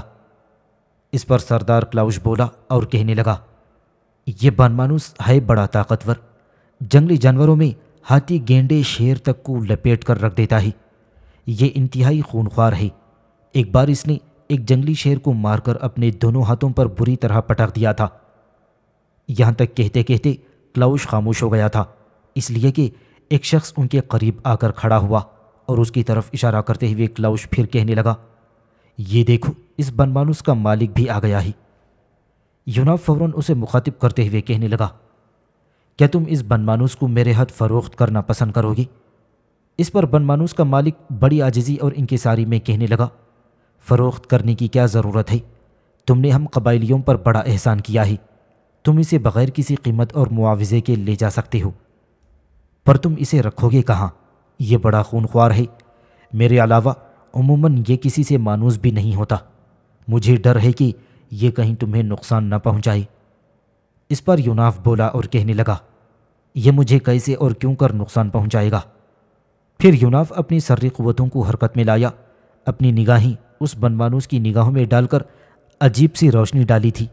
اس کے ساتھ ہی اس بنمانوس کو یوناف نے اپنے ساتھ مانوس کر لیا تھا۔ پھر وہ آگے بڑھا اور بنمانوس کے سر پر ہاتھ پھیرنے لگا۔ جواب میں بنمانوس اپنا منہ یوناف کی چھاتی سے رگڑنے لگا تھا۔ بنمانوس کی طرف سے یہ رد عمل دیکھتے ہوئے نہ صرف یہ کہ بنمانوس کا مالک حیرت زدہ ہو گیا تھا، بلکہ اس سارے منظر کو سردار کلاؤش، اس کی بیٹی ملیتا اور اس کا بیٹا یوسال بھی بڑے حیرت انگیز انداز میں دیکھ رہے تھے۔ پھر بنمانوس کا مالک بولا اور یوناف کو مخاطب کرتے ہوئے کہنے لگا، اے معزز مہمان، جس طرح مانوسیت کا اظہار یہ بنمانوس تمہارے ساتھ کر رہا ہے، ایسی مانوسیت کا اظہار تو میرے ساتھ بھی نہیں کیا کرتا۔ حالانکہ میں نے اسے جب یہ بچہ تھا تو حاصل کیا تھا، اور جب سے میں اس کی دیکھ بھال اور پرورش کرتا رہا ہوں۔ جس شخص سے میں نے یہ بچہ حاصل کیا تھا، اس شخص کا کہنا تھا کہ یہ افریقہ میں بنمانوسوں کی سب سے بڑی اور سب سے طاقتور اور خونخوار نسل سے تعلق رکھنے والا بنمانوس ہے۔ بہرحال اب جب کہ یہ تمہارے ساتھ مانوسیت کا اظہار کر رہا ہے تو تم اسے لے لو، اور آج کے بعد یہ بنمانوس تمہارا ہی ہے۔ اس پر یوناف موڑا اور اپنے لباس کے اندر سے ایک تھیلی اس نے نکالی، اس میں سے اس نے چند سونے کے سکے بنمانوس کے مالک کے حوالے کر دیے، اور پھر وہ کہنے لگا، یہ رقم اپنے پاس رکھو۔ اس پر بنمانوس کا مالک حیرت زدہ سے انداز میں کہنے لگا، یہ تو بہت بڑی رقم ہے، اتنی قیمت کا تو بنمانوس بھی نہیں ہے۔ اس پر یوناف کہنے لگا، اس میں بنمانوس کی قیمت بھی شامل ہے، اور فی الحال بنمانوس کی تم ہی خاطر خدمت اور پرداخت کرتے رہو، پھر چند روز بعد میں اس بنمانوس سے ایک بہت بڑا کام لوں گا۔ بنمانوس کے مالک نے خوش ہوتے ہوئے وہ رقم لے لی۔ اس کے بعد یوناف کلاؤش، ملیتا اور یوسال کے ساتھ ان کی حویلی میں قیام کرنے کے لیے آگے بڑھ گیا تھا۔ وہ ایک تاریک، طوفانی اور سرد ترین رات تھی۔ عمرو بن عدی اپنے گھوڑے پر سوار بنو ایاد کے قبیلے کی طرف بڑھ رہا تھا۔ اس نے گھوڑے کے منہ پر ڈھاٹا چڑھا رکھا تھا اور اس کا سر گھوڑے کی زین کی طرف جھک گیا تھا۔ صحرا کے اندر خشک اور تیز جھکڑ چل رہی تھی۔ ریت کے بڑے بڑے ٹیلے ایک جگہ سے دوسری جگہ اڑ کر صحرا کی شکل شکست و ریخت کرتے ہوئے ٹیلوں کی شکل اور حیت بدلنے میں لگے ہوئے تھی، اور یوں لگتا تھا جیسے وہ رسیاں ٹوٹ گئی ہوں جن سے فطرت کے جنگجو عناصر بندھے ہوئے تھے، اور اب وہ آزاد ہوتے ہی سوئی ہوئی عوام پر برق پاش بن کر ٹوٹ پڑے ہوں۔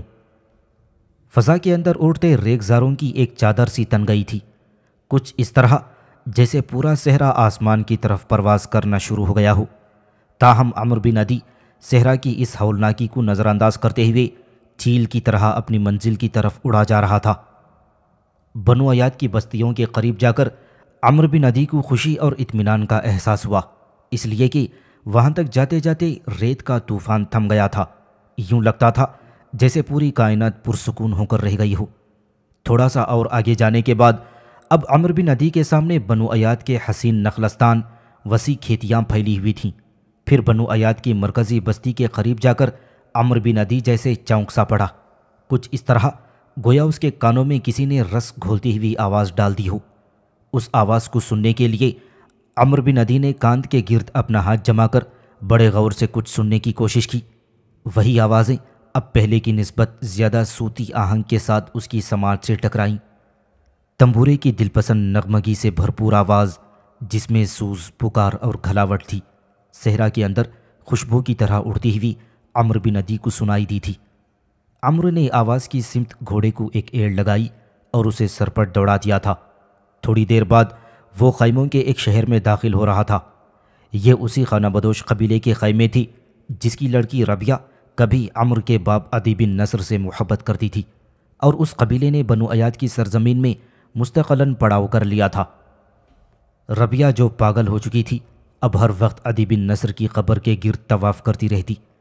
عمرو خیموں کے بیچوں بیچ اپنا گھوڑا دوڑاتا ہوا بڑی تیزی سے اس سمت بڑھنے لگا جدھر سے آواز آ رہی تھی۔ پھر ایک جگہ عمرو بن عدی رک گیا۔ اس کے سامنے آگ کا ایک بڑا سا الاؤ روشن تھا جس کے شعلے آسمان کی طرف بلند ہو رہی تھی، اور بے شمار مرد عورتیں جو سب عرب تھے اس الاؤ کے گرد جمع تھی۔ الاؤ کے گرد کا ماحول گرم اور پرسکون ہو گیا تھا۔ عمرو بن عدی نے دیکھا الاؤ کے قریب ہی ایک بوڑھا بیٹھا تنبورا بجا رہا تھا۔ اس کے بال چاندی کی طرح سفید تھی اور آگ کے لپکتے شعلوں میں اس کا رنگ تانبے کی طرح چمک رہا تھا۔ اور یہ وہی تنبورا بجانے والا تھا جس کے تنبورے کی آواز سن کر کبھی عمرو کے باپ عدی نے بھی اپنے گھوڑے کو روک لیا تھا۔ آگ کے پاس بیٹھا تنبورا بجاتا ہوا وہ بوڑھا عجیب سا پراسرار لگ رہا تھا۔ اس بوڑھے تنبورچی سے نگاہیں ہٹا کر عمرو کی نگاہیں اس حسین اور پری پیکر لڑکی پر جم گئیں جو تنبورے کی لے پر الاؤ کی گرد رقص کر رہی تھی۔ ہر چیز پر سکوت طاری تھا، ہر طرف خاموشی تھی۔ لگتا تھا تنبورے کی ساحرانہ آواز اور رقص کی قاتلانہ اداؤں پر پوری کائنات دم بخود ہو کر رہ گئی ہے۔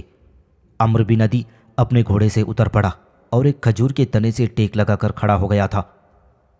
تنبورے کی لے اور رقص کی گردش جب اپنے پورے جوبن پر آئیں تو اس بوڑھے تنبورا نواز کے ہونٹ حرکت میں آئی اور اس نے گانا شروع کر دیا۔ وہی پرانا گیت اور وہی قدیم اور صحرا کی لذتوں سے بھرپور دشت کا حسین نغمہ تنبورا نواز گا رہا تھا۔ ہماری نوائیں گرم صحرا کا گیت ہیں، سورج جب آب و تاب سے فروزاں ہوتا ہے، ہم تندرست جسم واحد کی طرح صحرا کا سینہ چیرتے سفر کرتے ہیں۔ چمکتی اور جوت پھیلاتی دھوپ ہمیں ایسی ہی عزیز ہے جیسے ان کونپلوں کو جو سورج کی گرم شعاؤں کو پیتی ہیں۔ ہماری نوائیں گرم صحرا کا گیت ہیں۔ ہم مستقل آباد ہونے کے لیے زمین کا ٹکڑا خریدنے کے لیے پیسے کیوں خرچ کریں جبکہ رات کی تاریکی صحرا میں ایک ماں کی طرح ہماری حفاظت کرتی ہے۔ ہم لالچ اور بے قرار آرزوؤں کے سرے شام کا شکار نہیں ہوتے۔ صحرا سے ہماری محبت جھاگ سے آشنا اور بلور کی طرح شفاف لہروں جیسی ہے۔ ہماری نوائیں گرم صحرا کا گیت ہیں۔ پراسرار بوڑھا گا رہا تھا اور ارد گرد بیٹھے لوگ دم بخود ہو کر اسے سنتے رہے اور لڑکی ناچتی رہی۔ ارد گرد بیٹھے ان مرد اور عورتوں میں وہ حسین اور ساحرانہ انداز ربیہ بھی تھی جو کبھی عمرو کی باپ عدی سے محبت کرتی تھی۔ وہ گانے والے کے قریب ہی بیٹھی تھی۔ کبھی وہ بھی الاؤ کے گرد رقص کیا کرتی اور اب تو وہ اداس اور ویران تھی۔ اس کے بال پھوس کی طرح بکھرے ہوئے تھے، بوڑھی ہو چکی تھی، سر کے بال چاندی کی طرح سفید ہو گئے تھے، اور پھر وہ بیچاری دیوانی اور پاگل بھی ہو چکی تھی۔ الاؤ کی تیز روشنی میں ربیہ بڑے غور سے عمرو بن عدی کی طرف دیکھ رہی تھی۔ وہ جو کھجور کے تنے سے ٹیک لگائی اس حسین لڑکی کی طرف دیکھے جا رہا تھا جو رقص کر رہی تھی۔ رات کی تاریکی میں بکھری ہوئی الاؤ کی روشنی میں اس حسین رقاصہ کا حریری ریشمی جمال برق بن کر چمک رہا تھا، اور اس کے رقص کرنے کی جوان اور بھرپور ادائیں کسی اجنبی کو مبہوس کر دینے کے لیے کافی تھیں۔ گانا جب ختم ہو گیا تو اس نغمہ نواز بوڑھے نے اپنا تنبورہ ایک ہاتھ میں تھاما اور اٹھ کر کھڑا ہوا۔ آہستہ آہستہ اور رازدارانہ سی چال چلتا ہوا وہ عمرو بن عدی کے پاس آیا اور دبی دبی سی نرم آواز میں پوچھنے لگا، اے اجنبی، تم کون ہو؟ کس غرض سے ہمارے خیموں میں داخل ہوئے ہو اور تم کیا چاہتے ہو؟ عمرو بن عدی جو رقاصہ کے حسن میں پوری طرح کھویا ہوا تھا ایک دم چونک سا پڑا، پھر وہ بڑی مشکل سے جواب دے سکا، میں مسافر ہوں، تنبورے اور گانے کی آواز سن کر ادھر نکل آیا تھا۔ یہ آوازیں مجھے بھلی معلوم ہوئیں، لہٰذا میں تمہارے خیموں میں داخل ہو گیا۔ اتنی دیر تک ربیہ بھی الاؤ کے پاس سے اٹھی اور کھجور کے اس تنے کے قریب آ کھڑی ہوئی جہاں عمرو بن عدی اور بوڑھا گانے والا کھڑے ہوئے آپس میں گفتگو کر رہی تھی۔ ربیہ بڑے وحشی انداز میں عمرو بن عدی کی طرف نظر باندھے دیکھے جا رہی تھی۔ رقص کرنے والی وہ حسین پرکشش اور نوعمر لڑکی بھی تنبورہ بجانے والے بوڑھے اور ربیہ کے درمیان عمرو بن عدی کے قریب آن کھڑی ہوئی تھی۔ گانے والے بوڑھے نے ایک بار پھر کانپتی اور لرزتی ہوئی آواز میں عمرو بن عدی کو مخاطب کرتے ہوئے پوچھا، یہاں سے چلے جاؤ اجنبی، یہ صحرا ظلمتوں کی آماج گاہ ہے، یہاں سے بھٹک جانے کی سوا تمہیں کچھ بھی حاصل نہ ہوگا، لہٰذا یہاں کھڑے رہ کر اپنا وقت، اپنے لمحیز اور اپنی توانائیوں کو برباد مت کرو۔ جواب میں عمرو بن عدی بڑے حوصلے اور جرأت سے کام لیتے ہوئے اس نوعمر رقاصہ کی طرف اشارہ کرتے ہوئے کہنے لگا، اگر میں یہ کہوں کہ میں اس حسین رقاصہ کو پسند کر چکا ہوں تب تمہارا کیا جواب ہوگا؟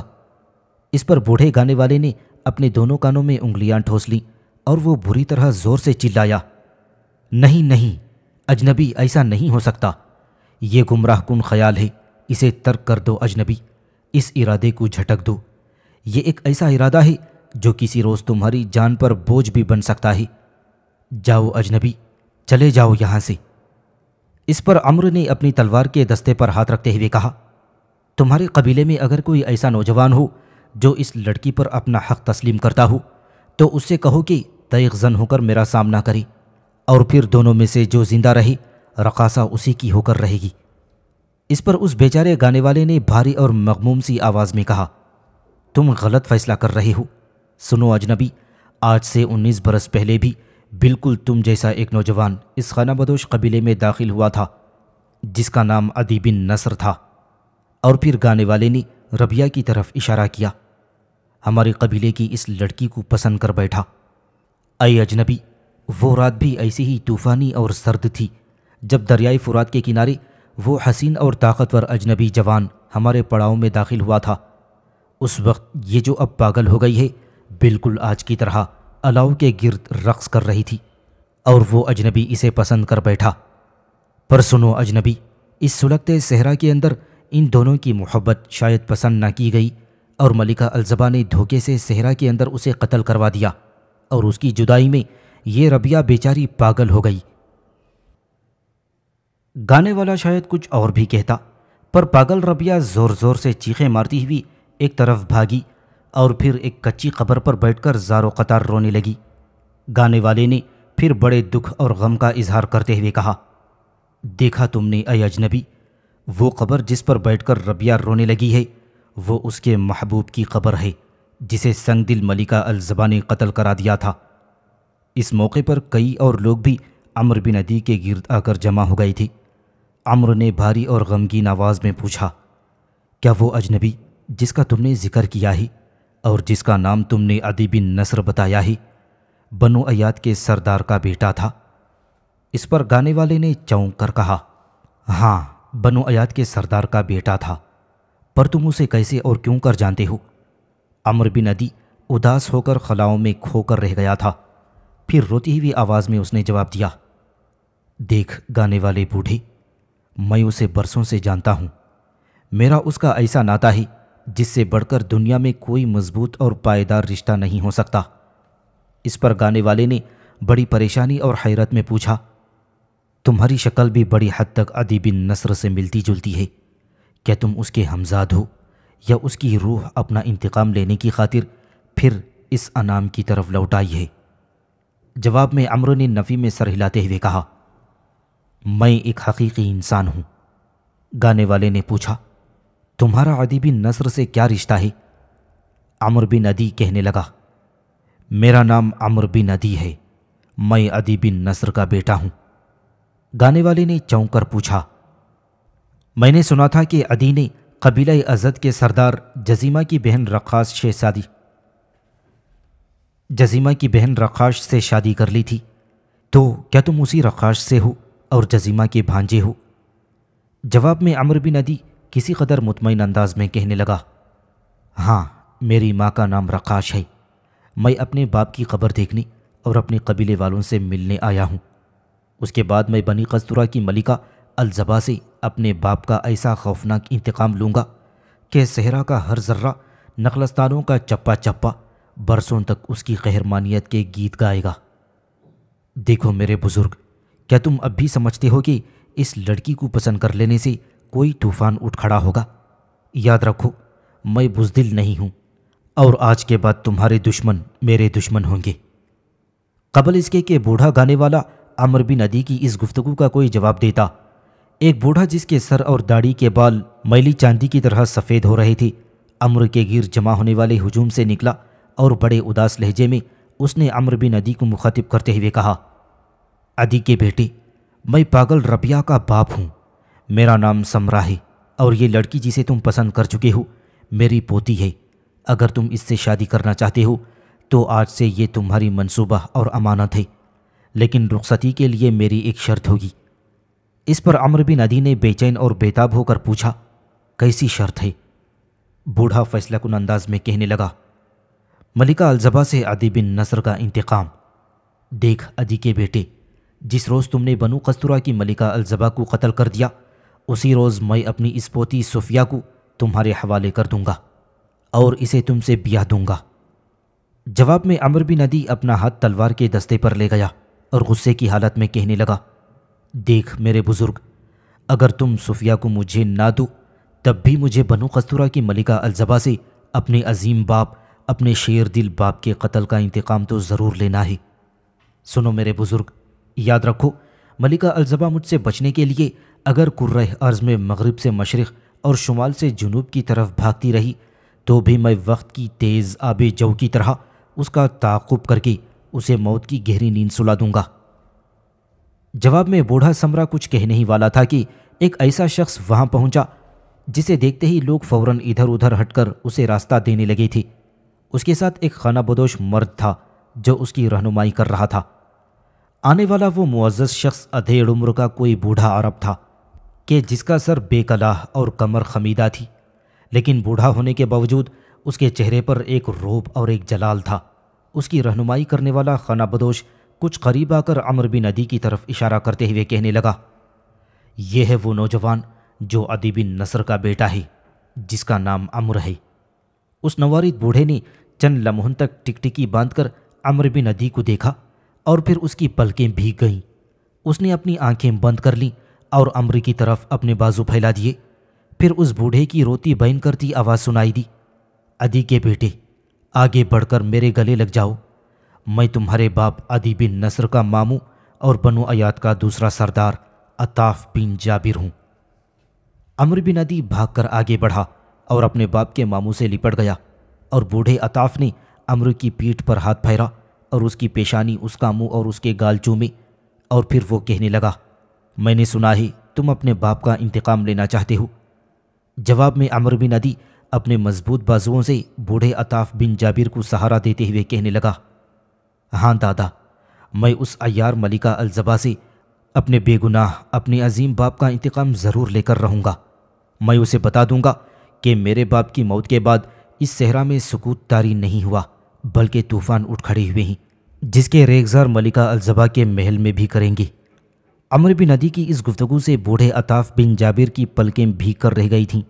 پھر وہ بڑے دکھ اور بڑے کرب میں اپنے ننگے سر کی طرف اشارہ کرتے ہوئے کہنے لگا، دیکھ میرے بیٹے، میرے بچے، اپنے بھانجے عدی بن نصر کی موت پر میں نے یہ قسم کھائی تھی کہ جب تک اپنے بھانجے کے قتل کا انتقام نہ لے لوں سر پر عمامہ نہ باندھوں گا۔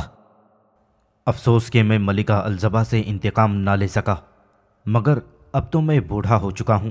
میں نے بڑی کوشش کی کہ اپنے گرد ایسی فوج جمع کر سکوں، ایسا لشکر ترتیب دے سکوں جو ملکہ الزبا سے انتقام لے سکے، لیکن الزبا سخت عیار اور مکار ہے۔ اس نے اپنی طاقت میں اس قدر اضافہ کر لیا ہے کہ میں صرف اپنے قبیلے کے بل بوتے پر اس سے ٹکرا جانے کے متعلق سوچ بھی نہیں سکتا۔ آہ میرے بیٹے، میرے لیے یہ کیسی بد نصیبی اور بدبختی کا دور شروع ہوا ہے۔ بوڑھے عطاف بن جابر کی کمر کے گرد اپنا مضبوط بازو لپیٹتے ہوئے عمرو بن عدی نے مضبوط عزم اور اعتماد سے کہا، دادا، اب میں آپ کا بازو ہوں، آپ کی لاٹھی ہوں، آپ کا سہارا، آپ کی تلوار ہوں۔ میں آپ کے بھانجے کا خون ہوں اور آپ کا سر بے کلہ نہ رہنے دوں گا۔ اگر ملکہ الزبا عیار اور مکار ہے تو میں بھی اس کے لیے زہریلا سانپ بن جاؤں گا۔ دادا، عنقریب آپ دیکھیں گے عمرو بن عدی اپنے باپ کا انتقام کس طرح لیتا ہے۔ جواب میں بوڑھے عطاف نے عمرو کے سر پر ہاتھ پھیرا اور پھر وہ کہنے لگا، ابراہیم کا رب تجھے کامیاب کرے۔ میں نے سنا ہے ملکہ الزبا نے تمہارے ماموں جزیمہ کو بھی دھوکے سے اپنے پاس بلا کر قتل کر دیا ہے۔ عمرو بن عدی کہنے لگا، ہاں دادا، وہ میرے ماموں کی بھی قاتل ہے۔ پھر عطاف بن جابر نے پوچھا، دیکھ میرے فرزند، تمہاری ماں رقاش کیسی ہے؟ عمرو کہنے لگا، وہ اب کمزور ہو چکی ہے دادا، اب وہ بڑی بےتابی کے ساتھ اس دن کا انتظار کر رہی ہے جب میں ملکہ الزبا سے انتقام لینے میں کامیاب ہو جاؤں گا۔ دادا، مجھے رخصت کرتے وقت میری ماں نے کہا تھا کہ اگر میرے شوہر کا ماموں اور بنو ایاد کا سردار زندہ ہے تو اسے کہنا آپ کی بیٹی آپ کو سلام کہتی ہے۔ جواب میں عطاف بیچارہ سلگتے ہوئے لہجے میں کہنے لگا، آہ رقاش میری بیٹی، عدی کے بعد تیری زندگی بھی صحرا کے اندر خشک ہو جانے والے دریا جیسی ہو گئی ہوگی۔ کاش تیری بے بسی کے دور میں، تیری اس شکستگی کے عالم میں یہ بوڑھا تیری کوئی مدد کر سکتا۔ عمرو بن عدی نے عطاف بن جابر کا حوصلہ بڑھایا اور کہنے لگا، دادا، میں ان ویرانوں اور ریگستانوں کے اندر یقیناً تمہارا سہارا بنوں گا۔ اس پر سردار عطاف نے تھوڑی دیر سر جھکا کر کچھ سوچا اور پھر دھیرے دھیرے مسکراتے ہوئے اس نے رقاصہ کی طرف اشارہ کر کے عمرو بن عدی سے پوچھا، میں نے سنا ہے کہ تم اس خانہ بدوش لڑکی کو جس کا نام صفیہ ہے پسند کر چکے ہو۔ اس پر عمرو بن عدی نے شرماتے ہوئے کہا، ہاں دادا، میرے باپ کے حالات مجھ پر دہرائے جا رہے ہیں، میں یقیناً اس خانہ بدوش لڑکی کو پسند کر چکا ہوں۔ عطاف بن جابر نے پھر پوچھا، تم اپنی ماں کے پاس سے سیدھے میرے قبیلے میں آ رہے ہو؟ عمرو بن عدی نے جواب دیتے ہوئے کہا، ہاں دادا، میں آپ سے ملنے اور اپنے باپ کی قبر دیکھنے آیا ہوں۔ اس پر عطاف نے پھر پوچھا کہ تم چند روز میرے پاس رہو گی؟ عمرو بن عدی نے مسکرا کر کہا، ہاں دادا، میں تمہارے پاس ضرور رہوں گا۔ بنو ایاد کے سردار عطاف بن جابر نے اس بار اپنے قریب کھڑے بوڑھے سمرا کو مخاطب کرتے ہوئے کہا، سنو سمرا، کیا یہ صفیہ تمہاری پوتی ہے؟ سمرا نے مؤدب ہوتے ہوئے کہا، ہاں بنو ایاد کے سردار، یہ صفیہ میری پوتی ہے۔ اس پر عطاف بن جابر نے فیصلہ کن انداز میں کہا، تو پھر سنو، آج کے بعد صفیہ میرے گھر میں میری بیٹی بن کر رہے گی، اور جب عمرو بن عدی اپنے باپ کے انتقام سے فارغ ہو جائے گا میں ان دونوں کو بیاہ دوں گا۔ کیا تمہیں کوئی اعتراض ہے؟ اس پر سمرا نے مسکراتے ہوئے کہا، نہیں سردار، بلکہ یہ میرے لیے بہت بڑا اعزاز اور عزت افزائی ہے۔ جواب میں عطاف بن جابر نے عمرو اور صفیہ دونوں کے ہاتھ پکڑ کر کہا، تم دونوں میرے ساتھ آؤ۔ اس پر عمرو بن عدی اور صفیہ چپ چاپ سردار عطاف بن جابر کے ساتھ ہو لیے تھے۔ پہلے وہ سب عدی کی قبر پر آئے جہاں ابھی تک ربیہ بیٹھی رو رہی تھی۔ پھر بوڑھا سردار عطاف عمرو اور صفیہ کو لے کر اپنے گھر کی طرف چلا گیا تھا۔ بوڑھے سمرا نے عدی کی قبر پر بیٹھ کر روتی ہوئی ربیہ کا ہاتھ پکڑا اور اسے اٹھا کر اپنے خیمے کی طرف لے گیا تھا۔ بنو قسطرہ کی ملکہ الزبا ایک روز اپنے عام کمرے میں بیٹھی ہوئی تھی جس میں وہ دربار لگایا کرتی تھی۔ اس کا حسن اور اس کی سنہری رنگت بلور کی طرح چمک رہی تھی۔ اس کا اطلس و حریر تیز رنگ کا لباس فرش کے اس سرخ ریشمی قالین پر بکھر گیا تھا جس پر جنگلی جانوروں کی شبہیں بنی ہوئی تھیں۔ ملکہ الزبا نے اپنی نشست پر بڑی بے چینی اور دل شکن انداز میں پہلو بدلا اور پھر وہ اپنے سامنے بیٹھے ستارہ شناسوں سے مخاطب ہوئی اور کہنے لگی، بنو ازد کے حکمران جزیمہ نے مرتے وقت کہا تھا کہ ایک روز اس کا بھانجا مجھ سے ضرور انتقام لے گا۔ کیا تم اپنے علم سے یہ جان سکتے ہو کہ میرا قاتل کون ہوگا؟ ملکہ الزبا کے استفسار پر اس کے سامنے بیٹھے سب منجموں اور ستارہ شناسوں نے ایک بار تعظیماً اپنی گردنیں جھکا لی تھیں، پھر وہ اپنے کام میں مصروف ہو گئے۔ انہوں نے اپنے سامنے اپنی اپنی گود میں لکڑی کی تختیاں رکھ لیں اور نوکدار کوئلوں کی مدد سے وہ اپنا اپنا حساب لگانے لگے تھے۔ اس کام میں ان سارے منجموں اور ستارہ شناسوں نے کچھ وقت لیا تھا، پھر انہوں نے ایک دوسرے سے صلاح مشورہ شروع کیا، جیسے وہ ایک دوسرے سے اپنا اپنا کام اپنا اپنا نتیجہ ملانے کی کوشش کر رہے ہوں۔ جب وہ آپس کا صلاح مشورہ ختم کر چکے تو ان میں سے ایک بوڑھا منجم اٹھا اور مؤدبانہ ہاتھ باندھ کر ملکہ الزبا کو مخاطب کرتے ہوئے کہنے لگا، اے ملکہ، ستارہ شناسی اور منجمی کا جس قدر علم ہم جانتے ہیں، اس کے مطابق جو ہم نے نتائج نکالے ہیں ان کے مطابق اے ملکہ، تمہارا قاتل شمال مغرب کی طرف سے آئے گا۔ وہ ایک توانا اور خوبصورت جوان ہوگا اور طاقت اور شجاعت میں یگانہ روزگار ہوگا۔ اے ملکہ، آپ اپنی طرف سے کتنی ہی کوشش کریں اس حملہ آور سے آپ بچ نہ سکیں گی۔ اس پر ملکہ الزبا نے کسی قدر پریشانی کا اظہار کرتے ہوئے پوچھا، کیا تم مجھے اس کا نام نہیں بتا سکتے ہو؟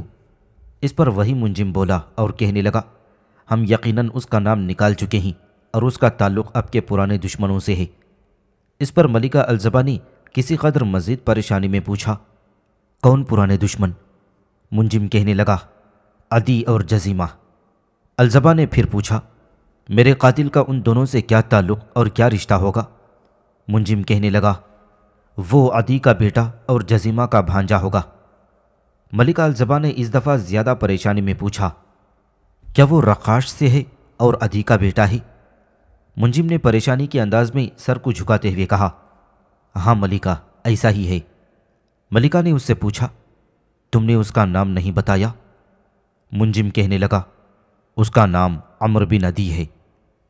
اس منجم کا یہ جواب سن کر ملکہ الزبا تھوڑی دیر تک تفکرات، پریشانیوں اور غم میں ڈوبی رہی، پھر اس نے سارے نجومی اور ستارہ شناسوں کو رخصت کر دیا۔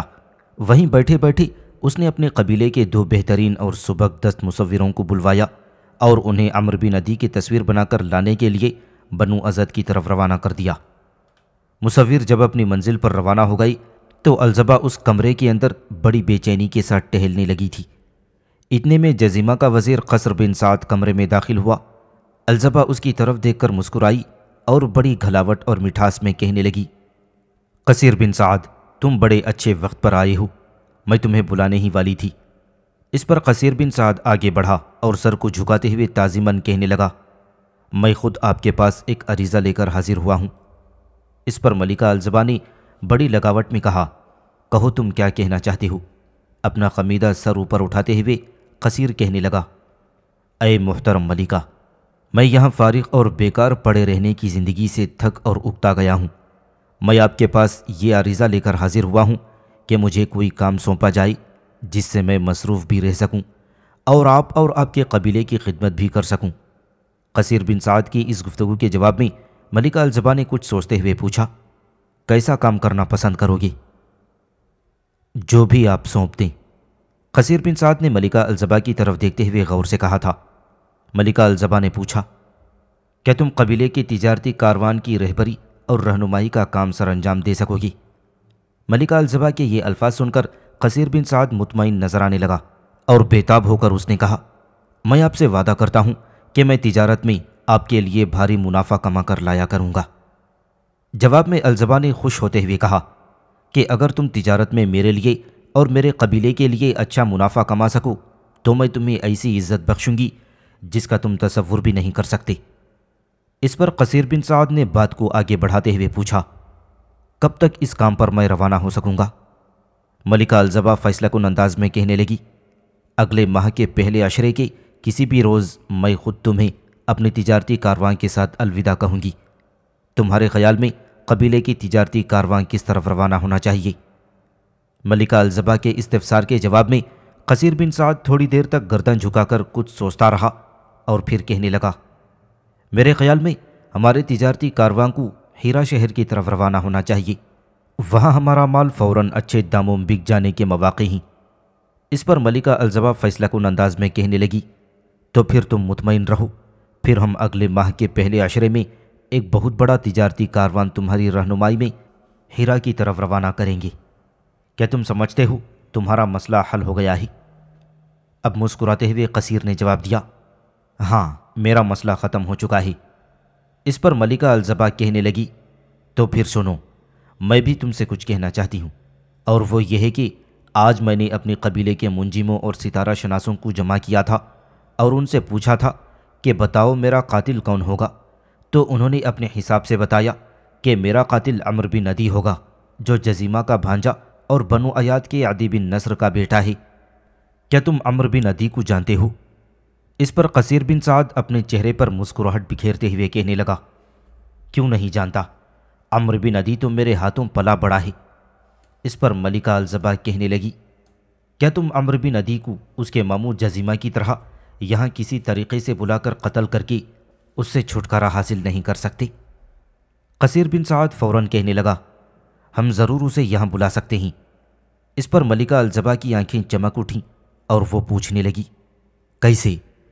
قصیر بن سعد نے کہا، اسے یہاں بلانے کی ذمہ داری آپ مجھ پر رہنے دیں، اس لیے کہ جب میں تجارتی قافلے کے ساتھ ہیرا روانہ ہوں گا تو اس سے رابطہ پیدا کرنے کی کوشش کروں گا اور اسے لالچ دوں گا کہ تم اگر اپنے باپ اور ماموں کے قتل کا بدلہ لینا چاہتے ہو تو مجھ سے تعاون کرو، میں انتقام لینے میں تمہاری مدد کر سکتا ہوں۔ میں اس سے شہر میں ملنے کی کوشش کروں گا، میں اصل حالات ظاہر نہ کروں گا، میں کہوں گا کہ میں اکیلا ہوں اور اس خیال سے قبیلے میں ملنے کے بجائے ہیرا میں ملنے کے لیے جگہ مقرر کی ہے کہ کہیں تم مجھے قتل ہی نہ کر دو، چونکہ وہ آپ سے انتقام لینے کے لیے دیوانہ ہو رہا ہے، لہٰذا مجھے امید ہے کہ مجھ سے وہ ملنے ضرور ہیرا پہنچے گا۔ اگر وہ آیا تو میں اپنے ساتھیوں کی مدد سے اسے رسیوں میں جکڑ کر آپ کے سامنے پیش کر دوں گا۔ الزبا نے قصیر بن سعد کو بھاری انعام کا لالچ دیتے ہوئے کہا، اگر تم ایسا کر سکو تو میں تمہیں اپنا وزیر بنا کر تم سے شادی کر لوں گی۔ قصیر نے سر جھکا کر کہا، یہ میرے لیے بہت بڑی سعادت ہوگی۔ اس پر ملکہ الزبا نے اسے ایک قاتل ادا سے کہا، اب تم جا سکتے ہو۔ قصیر بن سعد باہر نکل گیا تھا اور ملکہ الزبا مطمئن اور مسکراتی ہوئی اپنی خوابگاہ کی طرف چلتی تھی۔ ایک روز بنو ایاد کا بوڑھا سردار عطاف بن جابر اپنے مکان سے باہر عمرو بن عدی کو الوداع کہہ رہا تھا۔ عطاف بن جابر سے مل کر وہ اپنے گھوڑے پر سوار ہوا، بڑی بے چینی سے ادھر ادھر دیکھنے لگا۔ اسے شاید صفیہ کی تلاش تھی جو اسے کہیں دکھائی نہ دے رہی تھی۔ اس نے سارے گھر کا جائزہ لیا اور وہ گھر پر نہیں تھی، جبکہ وہ اس کے لیے پریشان تھا۔ اب وہ اس کی ہمسفر تو تھی، تاہم اس نے عطاف بن جابر کو الوداع کہتے ہوئے اپنے گھوڑے کو ایڑ لگائی تھی۔ جب وہ بستی کے باہر ایک ایسے راستے پر جا رہا تھا جہاں اس کے دونوں طرف کھجوروں کے درخت تھے، اس کے چہرے پر مسکراہٹ اور تازگی بکھر گئی تھی، اس لیے کہ کھجوروں کے ایک جھنڈ سے نکل کر صفیہ اس کے سامنے آن کھڑی ہوئی تھی۔ عمرو بن عدی نے گھوڑے کو روکا اور نیچے کود گیا۔ صفیہ اداس سی اس کے سامنے آن کھڑی ہوئی۔ عمرو نے آگے بڑھ کر اس کے دونوں ہاتھ تھام لیے اور مسکراتے ہوئے کہنے لگا، دیکھو صفیہ، گھر سے رخصت ہوتے وقت میں بڑے خلق کے ساتھ روانہ ہوا تھا۔ میں نے تمہیں ادھر ادھر دیکھا، تم کہیں بھی موجود نہیں تھیں، تو میں نے سوچا شاید تم سے ملاقات نہ ہو سکے گی۔ میں تمہارا ممنون ہوں کہ تم مجھ سے یہاں ملنے آ گئی ہو، اب میں یہاں سے سکون کے ساتھ رخصت ہو سکوں گا۔ اس پر صفیہ نے بھاری اور اداس آواز میں پوچھا، پھر کب آؤ گی؟ جواب میں عمرو بن عدی کچھ سوچتے ہوئے کہنے لگا، میں بہت جلد لوٹوں گا، تم دیکھو گی میں ملکہ الزبا سے انتقام لے کر تمہیں بیوی بنا کر ہمیشہ کے لیے اپنی ماں کے پاس لے جاؤں گا۔ اس پر صفیہ روتی ہوئی آواز میں کہنے لگی، کیا تم کچھ دن اور نہیں رک سکتے؟ عمرو بن عدی کہنے لگا، نہیں، بلکہ میں پہلے ہی یہاں زیادہ قیام کر چکا ہوں۔ میری ماں بڑی بےتابی سے میرا انتظار کر رہی ہوگی اور وہ شہر سے باہر نکل کر روزانہ ان ریت کے کسی ٹیلے کے اوپر کھڑی ہو کر میری راہ دیکھ رہی ہوگی۔ صفیہ نے بڑے دکھ اور لاچارگی میں کہا، میں تمہیں اس امید پر الوداع کہتی ہوں کہ تم بہت جلد اپنے دشمنوں سے نمٹ کر اس دشت کا رخ کرو گے۔ یہاں میں ویران دن اور تاریک راتوں میں تمہارا انتظار کر رہی ہوں۔ صفیہ نے ہاتھ فضا میں لہرا کر عمرو بن عدی کو الوداع کہا۔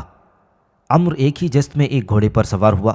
کھجوروں کے جھنڈ کے بیچوں بیچ وہ اپنے گھوڑے کو آہستہ آہستہ چلاتا رہا اور بار بار مڑ کر راستے کے درمیان کھڑی صوفیہ کو دیکھتا رہا، یہاں تک کہ دونوں ایک دوسرے کی نگاہوں سے اوجھل ہو گئی تھی۔ اس موقع پر صوفیہ بیچاری سر جھکائے آہستہ آہستہ بستی کی طرف لوٹ رہی تھی۔ کھجوروں کے جھنڈ سے نکل کر صحرا میں عمرو بن عدی داخل ہوا۔ اس نے اپنے چہرے پر نقاب ڈال لیا، پھر اپنے گھوڑے کو ایڑ لگا کر اس نے سرپٹ دوڑا دیا تھا۔ اب اس کا گھوڑا صحرا کے اندر شمال مغرب کے رخ پر فاصلوں کو بڑی تیزی سے سمیٹنے لگا۔ صحرا کی وسعتوں کو عبور کرنے کے بعد جب وہ اپنے شہر کے صحرائی محل میں داخل ہوا تو اس نے دیکھا محل سے باہر ہی اس کی ماں رقاش اس کے انتظار میں کھڑی تھی۔ جو ہی وہ گھوڑے سے اترا، رقاش نے تنبیہاً کہا، تم نے بہت دیر لگا دی بیٹا، اتنے دن وہاں رکے رہے، میں ہر روز تمہارا انتظار کرتی رہی۔ جواب میں عمرو بن عدی مسکراتے ہوئے کہنے لگا، سنو میری ماں، میرے باپ کے ماموں نے مجھے روک لیا تھا، بس وہ مجھے آنے ہی نہیں دے رہے تھے۔ اس پر رقاش نے افسردہ سے لہجے میں پوچھا، وہ بیچارہ اب ضعیف اور کمزور ہو گیا ہوگا؟ اس پر عمرو بن عدی اداس ہو گیا، ہاں ماں، اس کا بدن نزار اور کمر خمیدہ ہو چکی ہے۔ اس نے میرے باپ کے مرنے پر عہد کیا تھا کہ وہ جب تک بنو قستورہ کی ملکہ الزبا سے انتقام نہ لے لے اپنے سر پر عمامہ نہ باندھے گا، لیکن افسوس وہ ملکہ الزبا سے انتقام نہ لے سکا اور اب تک وہ بے کلا ہی پھرتا رہا ہے۔ میں نے عہد کیا ہے ماں کہ میں اپنے باپ کا انتقام لے کر اپنے ہاتھوں سے اپنے باپ کے ماموں کے سر پر عمامہ باندھوں گا۔ اس پر رقاش دعائیہ انداز میں کہنے لگی، میرے بیٹے، میرے بچے، ابراہیم کا رب تجھے اپنے مقصد میں کامیاب کرے۔ قبل اس کے کہ عمرو کچھ کہتا، رقاش پھر بولی اور کہنے لگی، تمہارے ذاتی جاسوسوں میں سے ایک کل کا قصیر کے پاس سے آیا ہوا ہے، وہ تم سے کچھ کہنا چاہتا ہے۔ وہ بڑا بےتاب تھا، کہہ رہا تھا کہ میں بنو ایاد میں ہی جا کر تم سے مل لیتا ہوں، لیکن میں نے اسے روک رکھا ہے، تم مجھ سے مل لو، شاید کوئی اہم پیغام لایا ہو۔ اس پر عمرو بن عدی نے بےتاب ہو کر پوچھا، وہ اس وقت کہاں ہے ماں؟ رقاش کہنے لگی، وہ اس وقت مہمان خانے میں ہے۔ گھوڑے کو سائز کے حوالے کر کے عمرو بن عدی تیزی سے مہمان خانے کی طرف چلا گیا تھا۔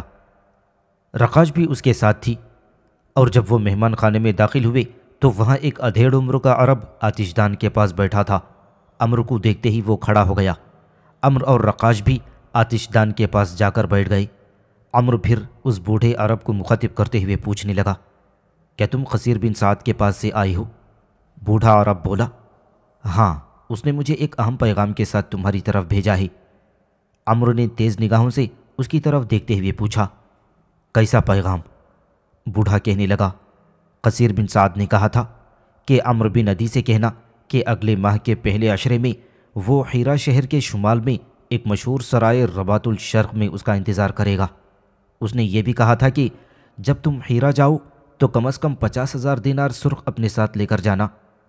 قصیر بن سعد اگلے ماہ کے پہلے عشرے میں کسی بھی روز حیرہ کی اس سرائے میں تم سے ملے گا، اور قصیر بن سعد نے مجھے یہ بھی تنبیہ کی تھی کہ یہ موقع ضائع نہ کیا جائے، ورنہ جس مقصد کے لیے ہم جد و جہد کر رہے ہیں اس میں ہم کامیاب نہ ہو سکیں گے۔ عمرو بن عدی مسکرایا اور کہنے لگا، میں سب کچھ سمجھ رہا ہوں، اس کے علاوہ بھی اس نے کچھ کہا تھا؟ بوڑھا عرب کہنے لگا، نہیں، میں آج ہی یہاں سے روانہ ہو جاؤں گا، کیا تم اسے پیغام دینا چاہو گی؟ عمرو نے کچھ سوچتے ہوئے کہا، قصیر بن سعد سے کہنا اگلے ماہ کے پہلے عشرے میں 50,000 سرخ دیناروں کے ساتھ میں حیرہ کی سرائے رباط الشرق میں اس کا انتظار کروں گا۔ پھر عمرو بن عدی کھڑا ہوتا ہوا بولا، کیا تم آج یہاں رکو گے نہیں؟ وہ بوڑھا عرب بھی کھڑا ہو گیا تھا۔ وہ بولا، میں پہلے ہی 2 دن یہاں رک کر تمہارا انتظار کر چکا ہوں، جبکہ قصیر نے مجھے بہت جلد لوٹانے کو کہا تھا۔ عمرو بن عدی نے اپنی قبا کے اندر سے نقدی کی ایک تھیلی نکالی اور بوڑھے عرب کو تھماتے ہوئے کہا، یہ رکھ لو، سفر میں تمہارے کام آئے گی۔ پھر عمرو بن عدی اور رقاش دونوں ماں بیٹا بوڑھے عرب کو ساتھ لے کر استبل میں آ گئی۔ اس کے بعد وہ بوڑھا عرب وہاں سے رخصت ہو گیا تھا۔ ایک روز ملکہ الزبا قصیر بن سعد کو الوداع کہہ رہی تھی۔ اس کی سرکردگی میں وہ بنو قستورہ کا ایک بہت بڑا تجارتی کاروان حیرہ شہر کی طرف لے کر روانہ ہو رہا تھا۔ شہر کے باہر جہاں تک نگاہ کام کرتی تھی سامان سے لدے ہوئے اونٹ کھڑی تھی۔ ملکہ الزبا سے ہدایات لینے کے بعد قصیر اپنے شتر کی طرف بڑھنے لگا تھا کہ مغربی دشت سے دھول اڑتی ہوئی دکھائی دی، اور پھر دیکھتے ہی دیکھتے اس دھول سے 2 سوار نمودار ہوئے۔ قصیر جہاں تھا وہیں الزبا کے قریب ہی رک گیا تھا۔ تھوڑی ہی دیر کے بعد وہ سوار ملکہ الزبا کے قریب آ کر اپنے گھوڑے سے اتر پڑی تھی۔ وہ بنو قستورہ کے وہی دونوں مصور تھے جنہیں ملکہ الزبا نے عمرو بن عدی کی تصویر بنا کر لانے کو بھیجا تھا۔ ان میں سے ایک مصور نے اپنے گھوڑے کی خرجین میں سے لپٹا ہوا ایک کپڑا نکالا اور اسے الزبا کے سامنے پھیلا دیا۔ اس کپڑے پر عمرو بن عدی کی تصویر بنی ہوئی تھی۔ ملکہ الزبا کچھ دیر تک تصویر کو دیکھتی رہی، پھر تأسف بھرے لہجے میں کہنے لگی، اس کی شکل بالکل عدی بن نصر سے ملتی جلتی ہے۔ میرا دل کہتا ہے یہی میرا قاتل ہوگا۔ اور پھر اس نے تصویر قصیر بن سعد کو دکھاتے ہوئے پوچھا، کیا یہی عمرو بن عدی ہے؟ اس پر قصیر نے ایک اچٹتی ہوئی نگاہ تصویر پر ڈالی اور پھر بڑی نفرت اور حقارت سے کہا، یہی ہے وہ غلیظ انسان جو میرا دشمن اور آپ کا متوقع قاتل ہوگا۔ ملکہ الزبا نے اپنے قریب کھڑے ہوئے مصور سے پوچھا، تم اس کی تصویر بنانے میں کیسے کامیاب ہوئے؟ مصور نے جواب دیا، ہم دونوں لبنانی راہبوں کے بھیس میں بنو ازد میں داخل ہوئے تھے۔ وہاں لوگوں نے ہماری خوب آؤ بھگت کی۔ اس دوران ہم کئی بار عمرو بن عدی سے بھی ملے۔ ان ملاقاتوں کے درمیان ہم اس کے نقوش کا جستہ جستہ جائزہ لیتے رہے اور رات کو اپنے کمرے میں بیٹھ کر اس کے چہرے کے نقوش کپڑے پر منتقل کرتے رہے۔ اس طرح ایک روز ہم اس کی تصویر مکمل کرنے میں کامیاب ہو گئی تھی۔ اس بار الزبا نے بڑی نرمی سے اس مصور سے پوچھا، اب تم دونوں جا کر آرام کرو۔ ملکہ الزبا کے کہنے پر وہ دونوں مصور وہاں سے چلے گئے تو ملکہ الزبا نے بڑی رازداری سے قصیر بن سعد سے پوچھا، اگر تم عمرو بن عدی کو گرفتار کرنے میں کامیاب ہو گئی تو یہ ایک معرکہ ہوگا، لیکن یہ ضروری نہیں کہ وہ تمہارے کہنے پر ہیرا چلے آئی اور تم اسے گرفتار کر کے لا سکو۔ یہ منصوبہ ناکام بھی ہو سکتا ہے اور تمہیں اس کے علاوہ بھی کوئی احتیاطی قدم اٹھانا چاہیے۔ اس پر قصیر کا سر تھوڑی دیر جھکا رہا، پھر چند لمحوں کے سوچ بچار کے بعد اس نے اپنا جھکا ہوا سر اوپر اٹھایا اور پھر وہ کسی قدر خوش ہوتے ہوئے کہنے لگا، میرے ذہن میں ایک اور ترکیب آئی ہے۔ ملکہ نے چونک کر پوچھا، کیسی ترکیب؟ قصیر نے جواب دیا، یہ تو آپ جانتی ہیں عمرو بن عدی جب بھی آپ پر حملہ آور ہوگا تو وہ یہیں آپ کے قبیلے میں آ کر آپ پر قاتلانہ حملہ کرے گا۔ ملکہ الزبا تیز نگاہوں سے قصیر بن سعد کی طرف دیکھتے ہوئے کہنے لگی، یہ تو ظاہر ہے۔ قصیر بن سعد پھر بولا، تو پھر ایک کام اور کریں، اپنی خوابگاہ کے علاوہ وہ کمرہ جس میں آپ دربار لگاتی ہیں اور محل کے باہر وہ گوشہ جہاں پر آپ بیٹھتی ہیں، ان تینوں جگہ سے ایک زمین دوز راستہ کھودا جائے اور تینوں راستے محل کے کسی تہ خانے میں جا کر مل جائیں، اور اس تہ خانے سے بھی ایک سرنگ کھود کر مشرق کی طرف دریائے فرات تک اس جگہ لے جائی جائے جہاں پرانے عبادت خانے ہیں۔ ان قدیم عبادت خانوں میں کسی ایک کے اندر اس سرنگ کا دروازہ کھلے اور دریا کے اس گھاٹ پر ہر وقت ایک کشتی کھڑی رہے جس کی حفاظت کے لیے ہمہ وقت 2 پہرے دار وہاں موجود رہنا چاہیے۔ ظاہر ہے حملے کی صورت میں آپ ان تینوں میں سے ایک جگہ ضرور ہوں گی، لہٰذا آپ فوراً ان تینوں میں سے کسی ایک بھی سرنگ کے ذریعے تہ خانوں سے ہو کر دریائے فرات تک پہنچ سکتی ہیں اور وہاں سے آپ کشتی کے ذریعے نکل کر کامیاب ہو سکتی ہیں۔ قصیر بن سعد کی یہ تجویز سن کر ملکہ بے حد خوش ہوئی تھی اور اس کی پیٹھ تھپ تھپاتے ہوئے کہنے لگی، قصیر بن سعد، تمہارا یہ ایک بہترین منصوبہ ہے، یقیناً تم کام کے آدمی ہو۔ اب تم اپنی تجارتی کارواں کے ساتھ روانہ ہو جاؤ، تمہاری واپسی تک میں یہ سرنگ تیار کروا لوں گی۔ میں قبیلے کے سارے معمار اور ثنا اس کام پر لگا دوں گی۔ اس کے بعد قصیر بن سعد اپنے شتر پر سوار ہوا اور کارواں کو روانگی کا حکم دے دیا تھا۔ ملکہ الزبا مطمئن اور شاداں اپنے محل کی طرف لوٹ گئی تھی۔ ایک روز قصیر بن سعد ہیرا شہر کی ایک سرائے رباط الشرق میں داخل ہوا۔ اس کے ساتھ اس کے 2 قابل اعتماد اشخاص بھی تھے جنہیں ساتھ لے کر وہ بنو قستورہ میں گیا تھا اور جن کے ذریعے سے وہ عمرو بن عدی کے ساتھ پیغام رسانی کرتا رہا تھا۔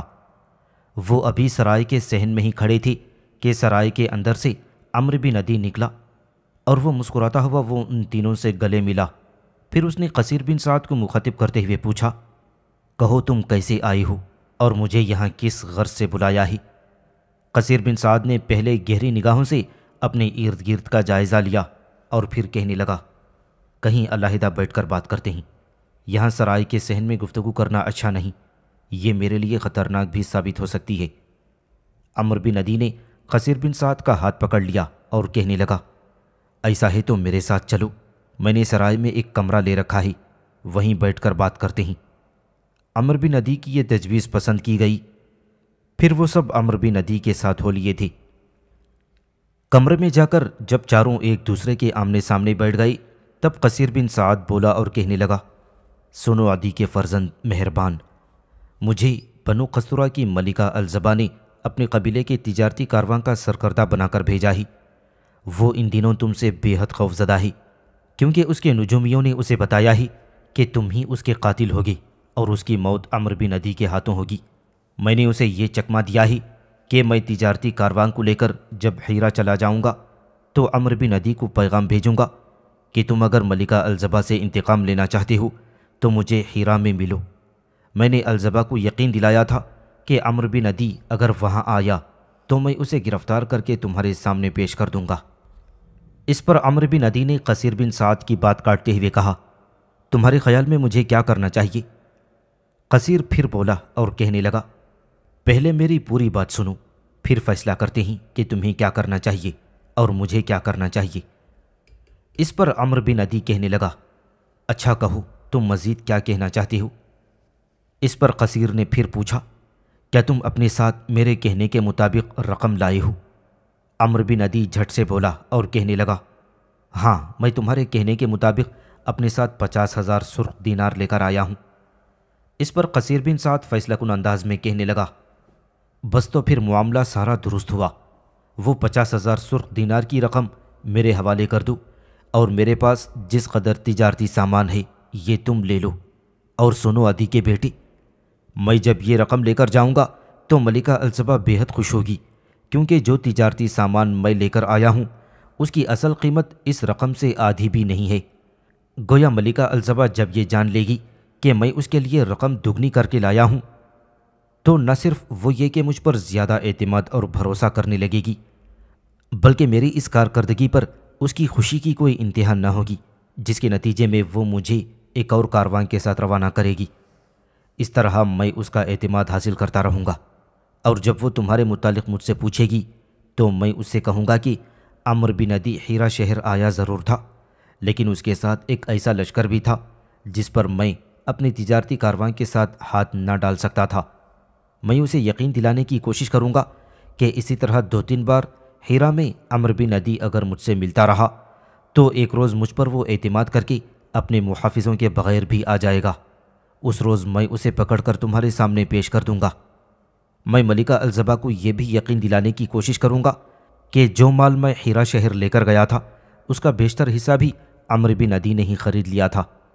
اور سنو عدی کے بیٹے، آئندہ وہ مجھے اگر تجارتی قافلے کے ساتھ بھیجے گی تو مجھے امید ہے کہ تجارتی کارواں اس سے بھی بڑا ہوگا، لہٰذا اس کی حفاظت کے لیے بنو قصورہ کے نوجوان بھی زیادہ ہوں گے، اور جب میں دیکھوں گا کہ کاروان کے ساتھ محافظوں کی ایک بڑی جماعت میرے ساتھ روانہ کی گئی ہے تو میں تمہیں مطلع کر دوں گا۔ تم اپنے قبیلے کے لشکر کے ساتھ میرا انتظار کرنا، پھر موقع جان کر میرے تجارتی کاروان پر حملہ کر دینا۔ اس طرح ہم بنو قصورہ کے سارے محافظوں اور تاجروں کو قتل کر کے ان کی جگہ اپنے قبیلے اور بنو ایاد کے نوجوان اپنے ساتھ لے کر الزبا کی طرف روانہ ہو جائیں گے۔ ظاہر ہے وہ یہی سمجھے گی کہ میرا تجارتی قافلہ لوٹ آیا ہے اور وہ ہمارے استقبال کو آئے گی۔ اس طرح ہم اس پر حملہ کر کے اسے پکڑنے میں کامیاب ہو جائیں گی۔ سنو عمرو بن عدی، گو ملکہ الزبا کے ارد گرد کافی محافظ ہوتے ہیں، لیکن ان کی تعداد اتنی نہیں ہوتی کہ وہ ہمارے آدمیوں کا مقابلہ کر سکیں، اور جب تک اس کے دوسرے لوگ اس کی مدد کو آئیں گے ہم ملکہ الزبا کو قتل کر کے حالات اپنے ہاتھ میں لے چکے ہوں گے۔ اب بتاؤ میرا یہ منصوبہ کیسا ہے؟ اس پر عمرو نے گہری مسکراہٹ میں کہا، سنو قصیر بن سعد، تمہاری یہ تجویز بہت اچھی ہے اور اس میں 100% ہماری کامیابی کے امکانات ہیں۔ اب بتاؤ مجھے کیا کرنا چاہیے؟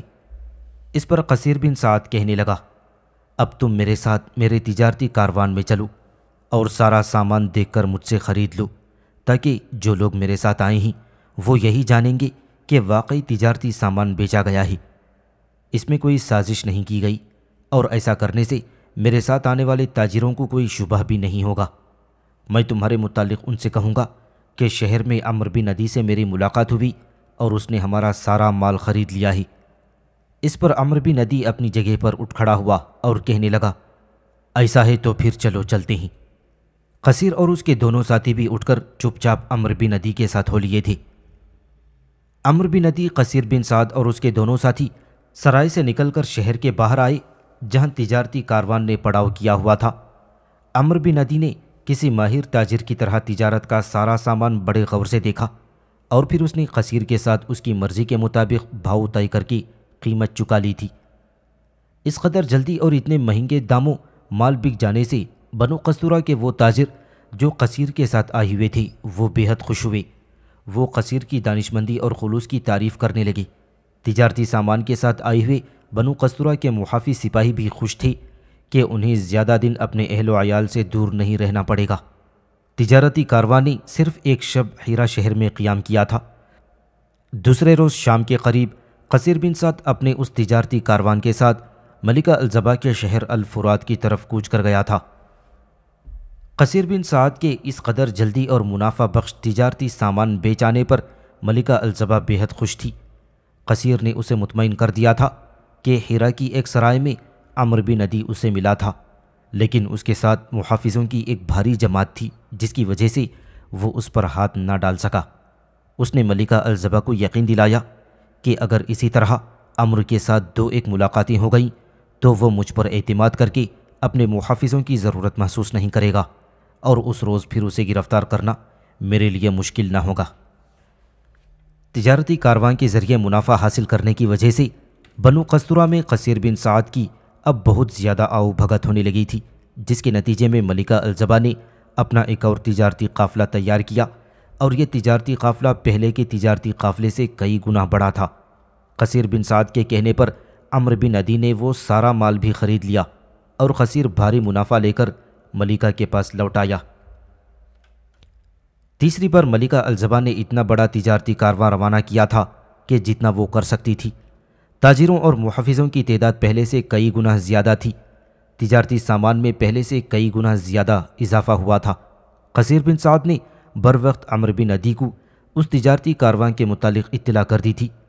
پھر اس نے اپنے قبیلے کے مسلح جوانوں کے ایک لشکر کے ساتھ قصیر بن سعد کے ساتھ آنے والے تجارتی کاروان پر حملہ ہونے کی تیاری کر لی۔ عمرو بن عدی کے اس لشکر میں بنو عیاد کے مسلح جوان بھی شامل ہو گئی تھی، اور یہ قبیلہ چونکہ عمرو بن عدی کے باپ کا قبیلہ تھا لہٰذا وہ ملکہ الزبا سے اپنے فرزند عدی بن نصر کا انتقام لینا چاہتی تھی۔ اس طرح عمرو بن عدی کی قوت میں خاطر خواہ اضافہ ہو گیا تھا۔ جب قصیر بن سعد ہیرا شہر میں وہ سامان بیچ کر لوٹا تو دریائے فرات کے ساتھ ساتھ چلتے ہوئے اچانک اس نے اپنا رخ بدلا اور دائیں طرف صحرا کے قلب کی طرف بڑھنے لگا۔ اس پر ایک بوڑھا تاجر اپنی اونٹنی قصیر بن سعد کے قریب لایا اور اسے مخاطب کرتے ہوئے احتجاجاً کہنے لگا، یہ تم نے کارواں کا رخ کس طرف بدل لیا ہے؟ صحرا کے اندر ہم راستہ بھٹک گئی تو ہم میں سے کوئی بھی زندہ نہ بچ سکے گا۔ ہمارے لیے سب سے محفوظ ترین راستہ یہی ہے کہ فرات کے کنارے کنارے چلتی رہیں۔ اس پر قصیر بن سعد نے اس بوڑھے کو مخاطب کرتے ہوئے بڑے اعتماد میں کہا، میں صحرا کے ان راستوں سے اچھی طرح واقف ہوں، تم مطمئن رہو، میں اپنا تجارتی کارواں اور اس کے ساتھ آنے والے محافظوں کو بھٹکنے نہیں دوں گا۔ اس پر بوڑھے نے پہلے سے زیادہ احتجاج کرتے ہوئے کہا، لیکن صحرا کے قلب سے ہو کر جانے کا آخر ہمیں کیا فائدہ ہوگا؟ اس پر قصیر بن سعد نے بڑے غور سے اس بوڑھے کی طرف دیکھتے ہوئے پوچھا، کیا تم جانتے ہو کہ صحرا کے اس حصے کی طرف سے گزرا جائے تو کون سا قبیلہ قریب ترین پڑتا ہے؟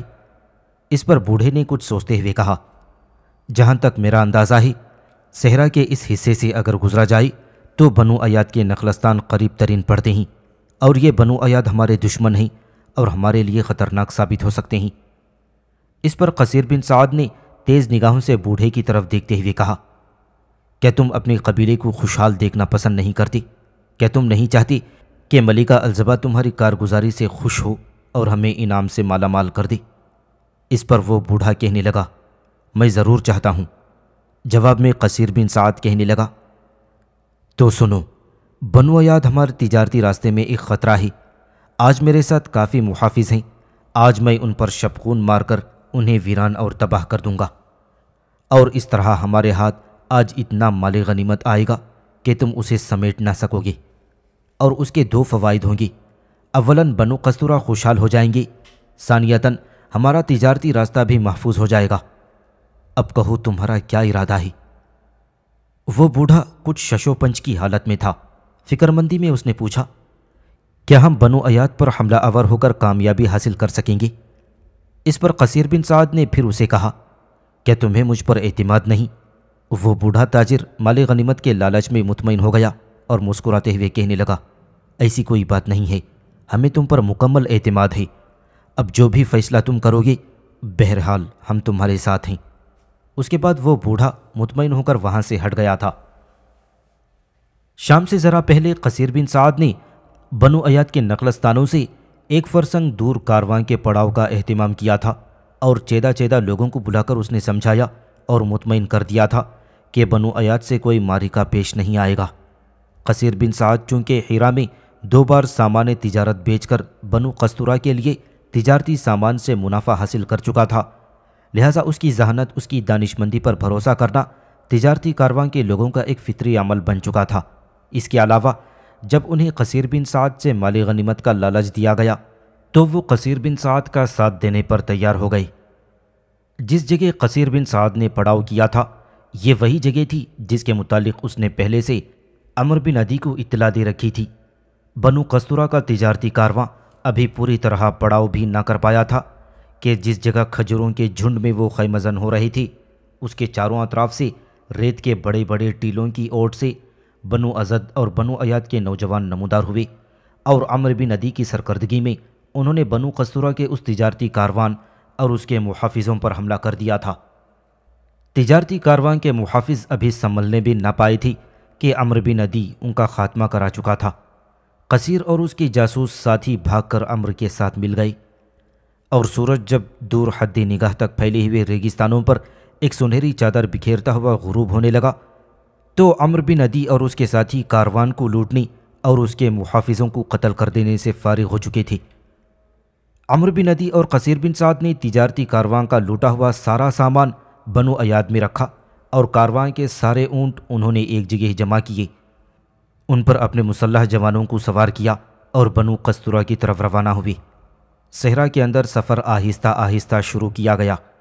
راستے میں ایک جگہ رک کر انہوں نے آرام کیا، اور اگلے روز کا سورج جب طلوع ہو رہا تھا تو عمرو بن عدی اور قصیر بن سعد اپنے مسلح جوانوں کے ساتھ دریائے فرات کے کنارے ملکہ الزبا کے شہر شط الفرات میں داخل ہو رہی تھی، اور وہ بالکل اس حالت میں سفر کر رہی تھی گویا بنو قستورہ کا تجارتی کارواں حسب سابق تجارت سے کافی منافع کما کر لوٹ رہا ہو۔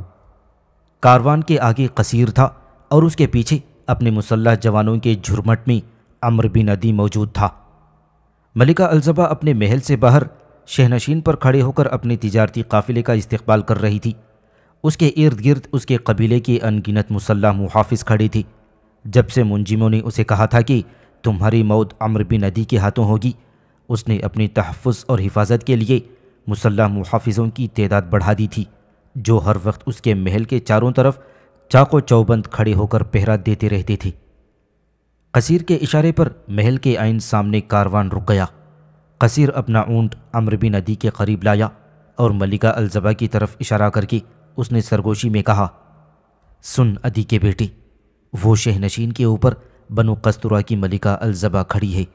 اس کی دائیں طرف 20 گز کے فاصلے پر ایک سرنگ ہے جس کے ذریعے وہ بچ کر نکل سکتی ہے۔ اس سرنگ کا راستہ دریائے فرات کے کنارے پرانے معبد میں جا کر کھلتا ہے، جہاں ہر وقت ایک کشتی اور 2 پہرے دار رہتے ہیں۔ میں اپنے ان جاسوسوں کو جو اپنے ساتھ میں یہاں لے کر آیا تھا پرانے معبد کی طرف روانہ کر چکا ہوں، تاکہ اگر ملکہ الزبا سرنگ میں داخل ہو تو دریا کے کنارے ہمارے آدمی اسے پکڑنے میں کامیاب ہو جائیں۔ اب بولو تمہارا کیا ارادہ ہے؟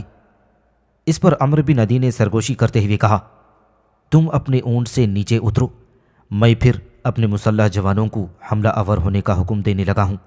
تم سیدھے ملکہ الزبا کے پاس جا کر اس طرف کھڑے ہو جاؤ جہاں سرنگ کا راستہ ہے، تاکہ الزبا بھاگنے نہ پائے۔ تھوڑی دیر بعد عمرو بن عدی نے اپنی تلوار فضا میں بلند کر کے ایک مخصوص نعرہ لگایا اور اشارہ اپنے ساتھیوں کو دیا تھا، جس کے جواب میں اس کے ساتھیوں نے اپنے اونٹوں سے چھلانگیں لگا دیں اور اپنی چمکتی ہوئی تلواریں سونت کر وہ حملہ آور ہو گئے۔ ملکہ الزبا سارا معاملہ سمجھ گئی اور سرنگ کی طرف بھاگی، لیکن اس وقت تک قصیر بن سعد وہاں پہنچ کر اس کا راستہ روک چکا تھا۔ اتنی دیر تک عمرو بن عدی بھی بھاگتا ہوا وہاں پہنچ گیا تھا۔ ملکہ الزبا نے قہر آلود نگاہوں سے قصیر بن سعد کی طرف دیکھتے ہوئے پوچھا، کیا میں سمجھ لوں کہ تم نے میرے ساتھ بدعہدی اور غداری کی ہے؟ اس پر قصیر بن سعد نے اپنی ننگی اور چمکتی ہوئی تلوار اپنے سامنے لہراتے ہوئے کہا، کیا تم نے ہمارے حکمران جزیمہ کو شادی کے لالچ میں بلا کر قتل کر کے بدعہدی نہ کی تھی؟ پھر قصیر نے عمرو بن عدی کی طرف اشارہ کرتے ہوئے کہا، ادھر دیکھو بنو قستورہ کی ملکہ، وہ عمرو بن عدی کھڑا ہے اور تمہارے منجموں کی پیشن گوئی پوری ہونے کا وقت آ گیا ہے۔ ہم تم سے کچھ زیادہ نہیں کر رہے، صرف تم سے عدی بن نصر اور جزیمہ کے قتل کا قصاص لے رہے ہیں۔ اس پر ملکہ الزبا نے ایک طرف کھڑے ہو کر سرنگ کی طرف بھاگنا چاہا، لیکن عمرو نے بھاگ کر اس کا راستہ روک لیا اور تلوار مار کر ملکہ الزبا کی گردن کاٹ دی۔ پھر اس نے الزبا کا کٹا ہوا سر اٹھایا جس سے خون ٹپک رہا تھا، اور اپنے اونٹ کے قریب لا کر اس نے سر کے سنہرے خوبصورت لمبے لمبے بالوں کو دو حصوں میں تقسیم کر کے رسی کی مانند انہیں بل دیے، اور کٹا ہوا سر اس نے ان رسی نما بالوں کی مدد سے اپنے اونٹ کی گردن سے باندھ دیا تھا۔ اتنی دیر تک عمرو بن عدی کے جوان حملہ آور ہو کر ملکہ الزبا کے محافظوں کا اور وہاں پر جمع ہونے والے بنو قستورہ کے لوگوں کا خاتمہ کر چکے تھے۔ اس کے بعد عمرو بن عدی اپنے اونٹ پر سوار ہوا اور اپنے لشکر کو جنگ بند کرنے کا حکم دے کر اس نے انہیں اپنے اپنے اونٹوں پر سوار ہونے کا حکم دے دیا تھا۔ تھوڑی ہی دیر بعد عمرو بن عدی اور قصیر بن سعد اپنے لشکر کے ساتھ وہاں سے کوچ کر گئے تھے۔ دریائے فرات کے کنارے کنارے سفر کرتے ہوئے وہ بنو ایاد کے نخلستان میں داخل ہوئے۔ بنو ایاد کے مسلح جوان اپنے اپنے گھروں کو چلے گئے تھے، جبکہ بنو ازد کے سپاہی عمرو بن عدی کے حکم کے مطابق ایک نخلستان میں خیمہ زن ہو گئی تھی۔ عمرو بن عدی اپنے اونٹ پر اس جگہ آیا جہاں خانہ بدوشوں کا قبیلہ آباد تھا، جہاں اس کے باپ کی قبر تھی۔ ایک جگہ وہ اپنے اونٹ سے اتر گیا۔ سامنے بنو ایاد کا بوڑھا سردار عطاف بن جابر کھڑا تھا۔ عمرو آگے بڑھا، سب خانہ بدوش وہاں جمع ہو گئی تھی۔ ان میں سے بیچاری وہ پاگل اور دیوانی ربیہ بھی تھی جو کبھی عمرو بن عدی کے باپ سے ٹوٹ کر محبت کرتی تھی۔ عمرو بن عدی نے اپنے اونٹ کی گردن سے بندھے ہوئے الزبا کے سر کی طرف اشارہ کرتے ہوئے عطاف بن جابر کو مخاطب کرتے ہوئے کہا، دادا ادھر دیکھ، میں ملکہ الزبا کا سر کاٹ کر لایا ہوں، اب تم اپنے سر پر امامہ باندھ سکتے ہو، میں نے اپنے باپ کا انتقام لے لیا ہے۔ دیوانی اور پاگل ربیہ بھاگ کر آگے بڑھی۔ ملکہ الزبا کا کٹا ہوا سر اس نے دیکھا اور پھر قہقہے لگانے لگی، زور زور سے وحشتناک قہقہے، جیسے وہ ملکہ الزبا کے قتل پر بے پناہ خوشی کا اظہار کر رہی ہو۔ پھر ملکہ الزبا کا سر عدی بن نصر کی قبر کے پاؤں کی طرف زمین میں دبا دیا گیا تھا۔ اسی روز عمرو نے اپنے ہاتھوں سے عطاف کے سر پر امامہ باندھا اور عمرو بن عدی کی شادی صفیہ سے ہو گئی تھی۔ سورج غروب ہو جانے کے بعد جبکہ نخلستان کی صبح چاندنی میں دن بھر کا تھکا ہارا صحرا جاگ رہا تھا، عمرو بن عدی اپنے گھوڑے پر سوار ہوا اپنے لشکر کے ساتھ بڑی تیزی سے اپنے قبیلے کی طرف کوچ کر رہا تھا، اس حالت میں کہ وہ خانہ بدوش حسین اور ساحرہ انداز صفیہ اس کے گھوڑے پر اس کے پیچھے بیٹھی ہوئی تھی۔ اب وہ اس کی بیوی جو تھی، ہر طرف خوشی اور انبساط کی لہریں بکھر گئی تھیں، جیسے برسوں کا پیاسا صحرا عدی بن نصر کا انتقام مکمل ہونے کے بعد تر و تازہ ہو کر مسکرا اٹھا ہو۔ نخلستانوں کے نواح میں صحرا کے گیت بکھر گئے تھے، لیکن ربیہ جو پاگل ہو گئی تھی اسے اب بھی اپنے حبیب اور منسوب عدی بن نصر کا انتظار تھا، جس کی قبر بنو ایاد کے نخلستانوں میں تھی، اور روح تپتے صحراؤں کے اندر فطرت کے رنگین عناصر کی جنگ میں بھٹک رہی تھی۔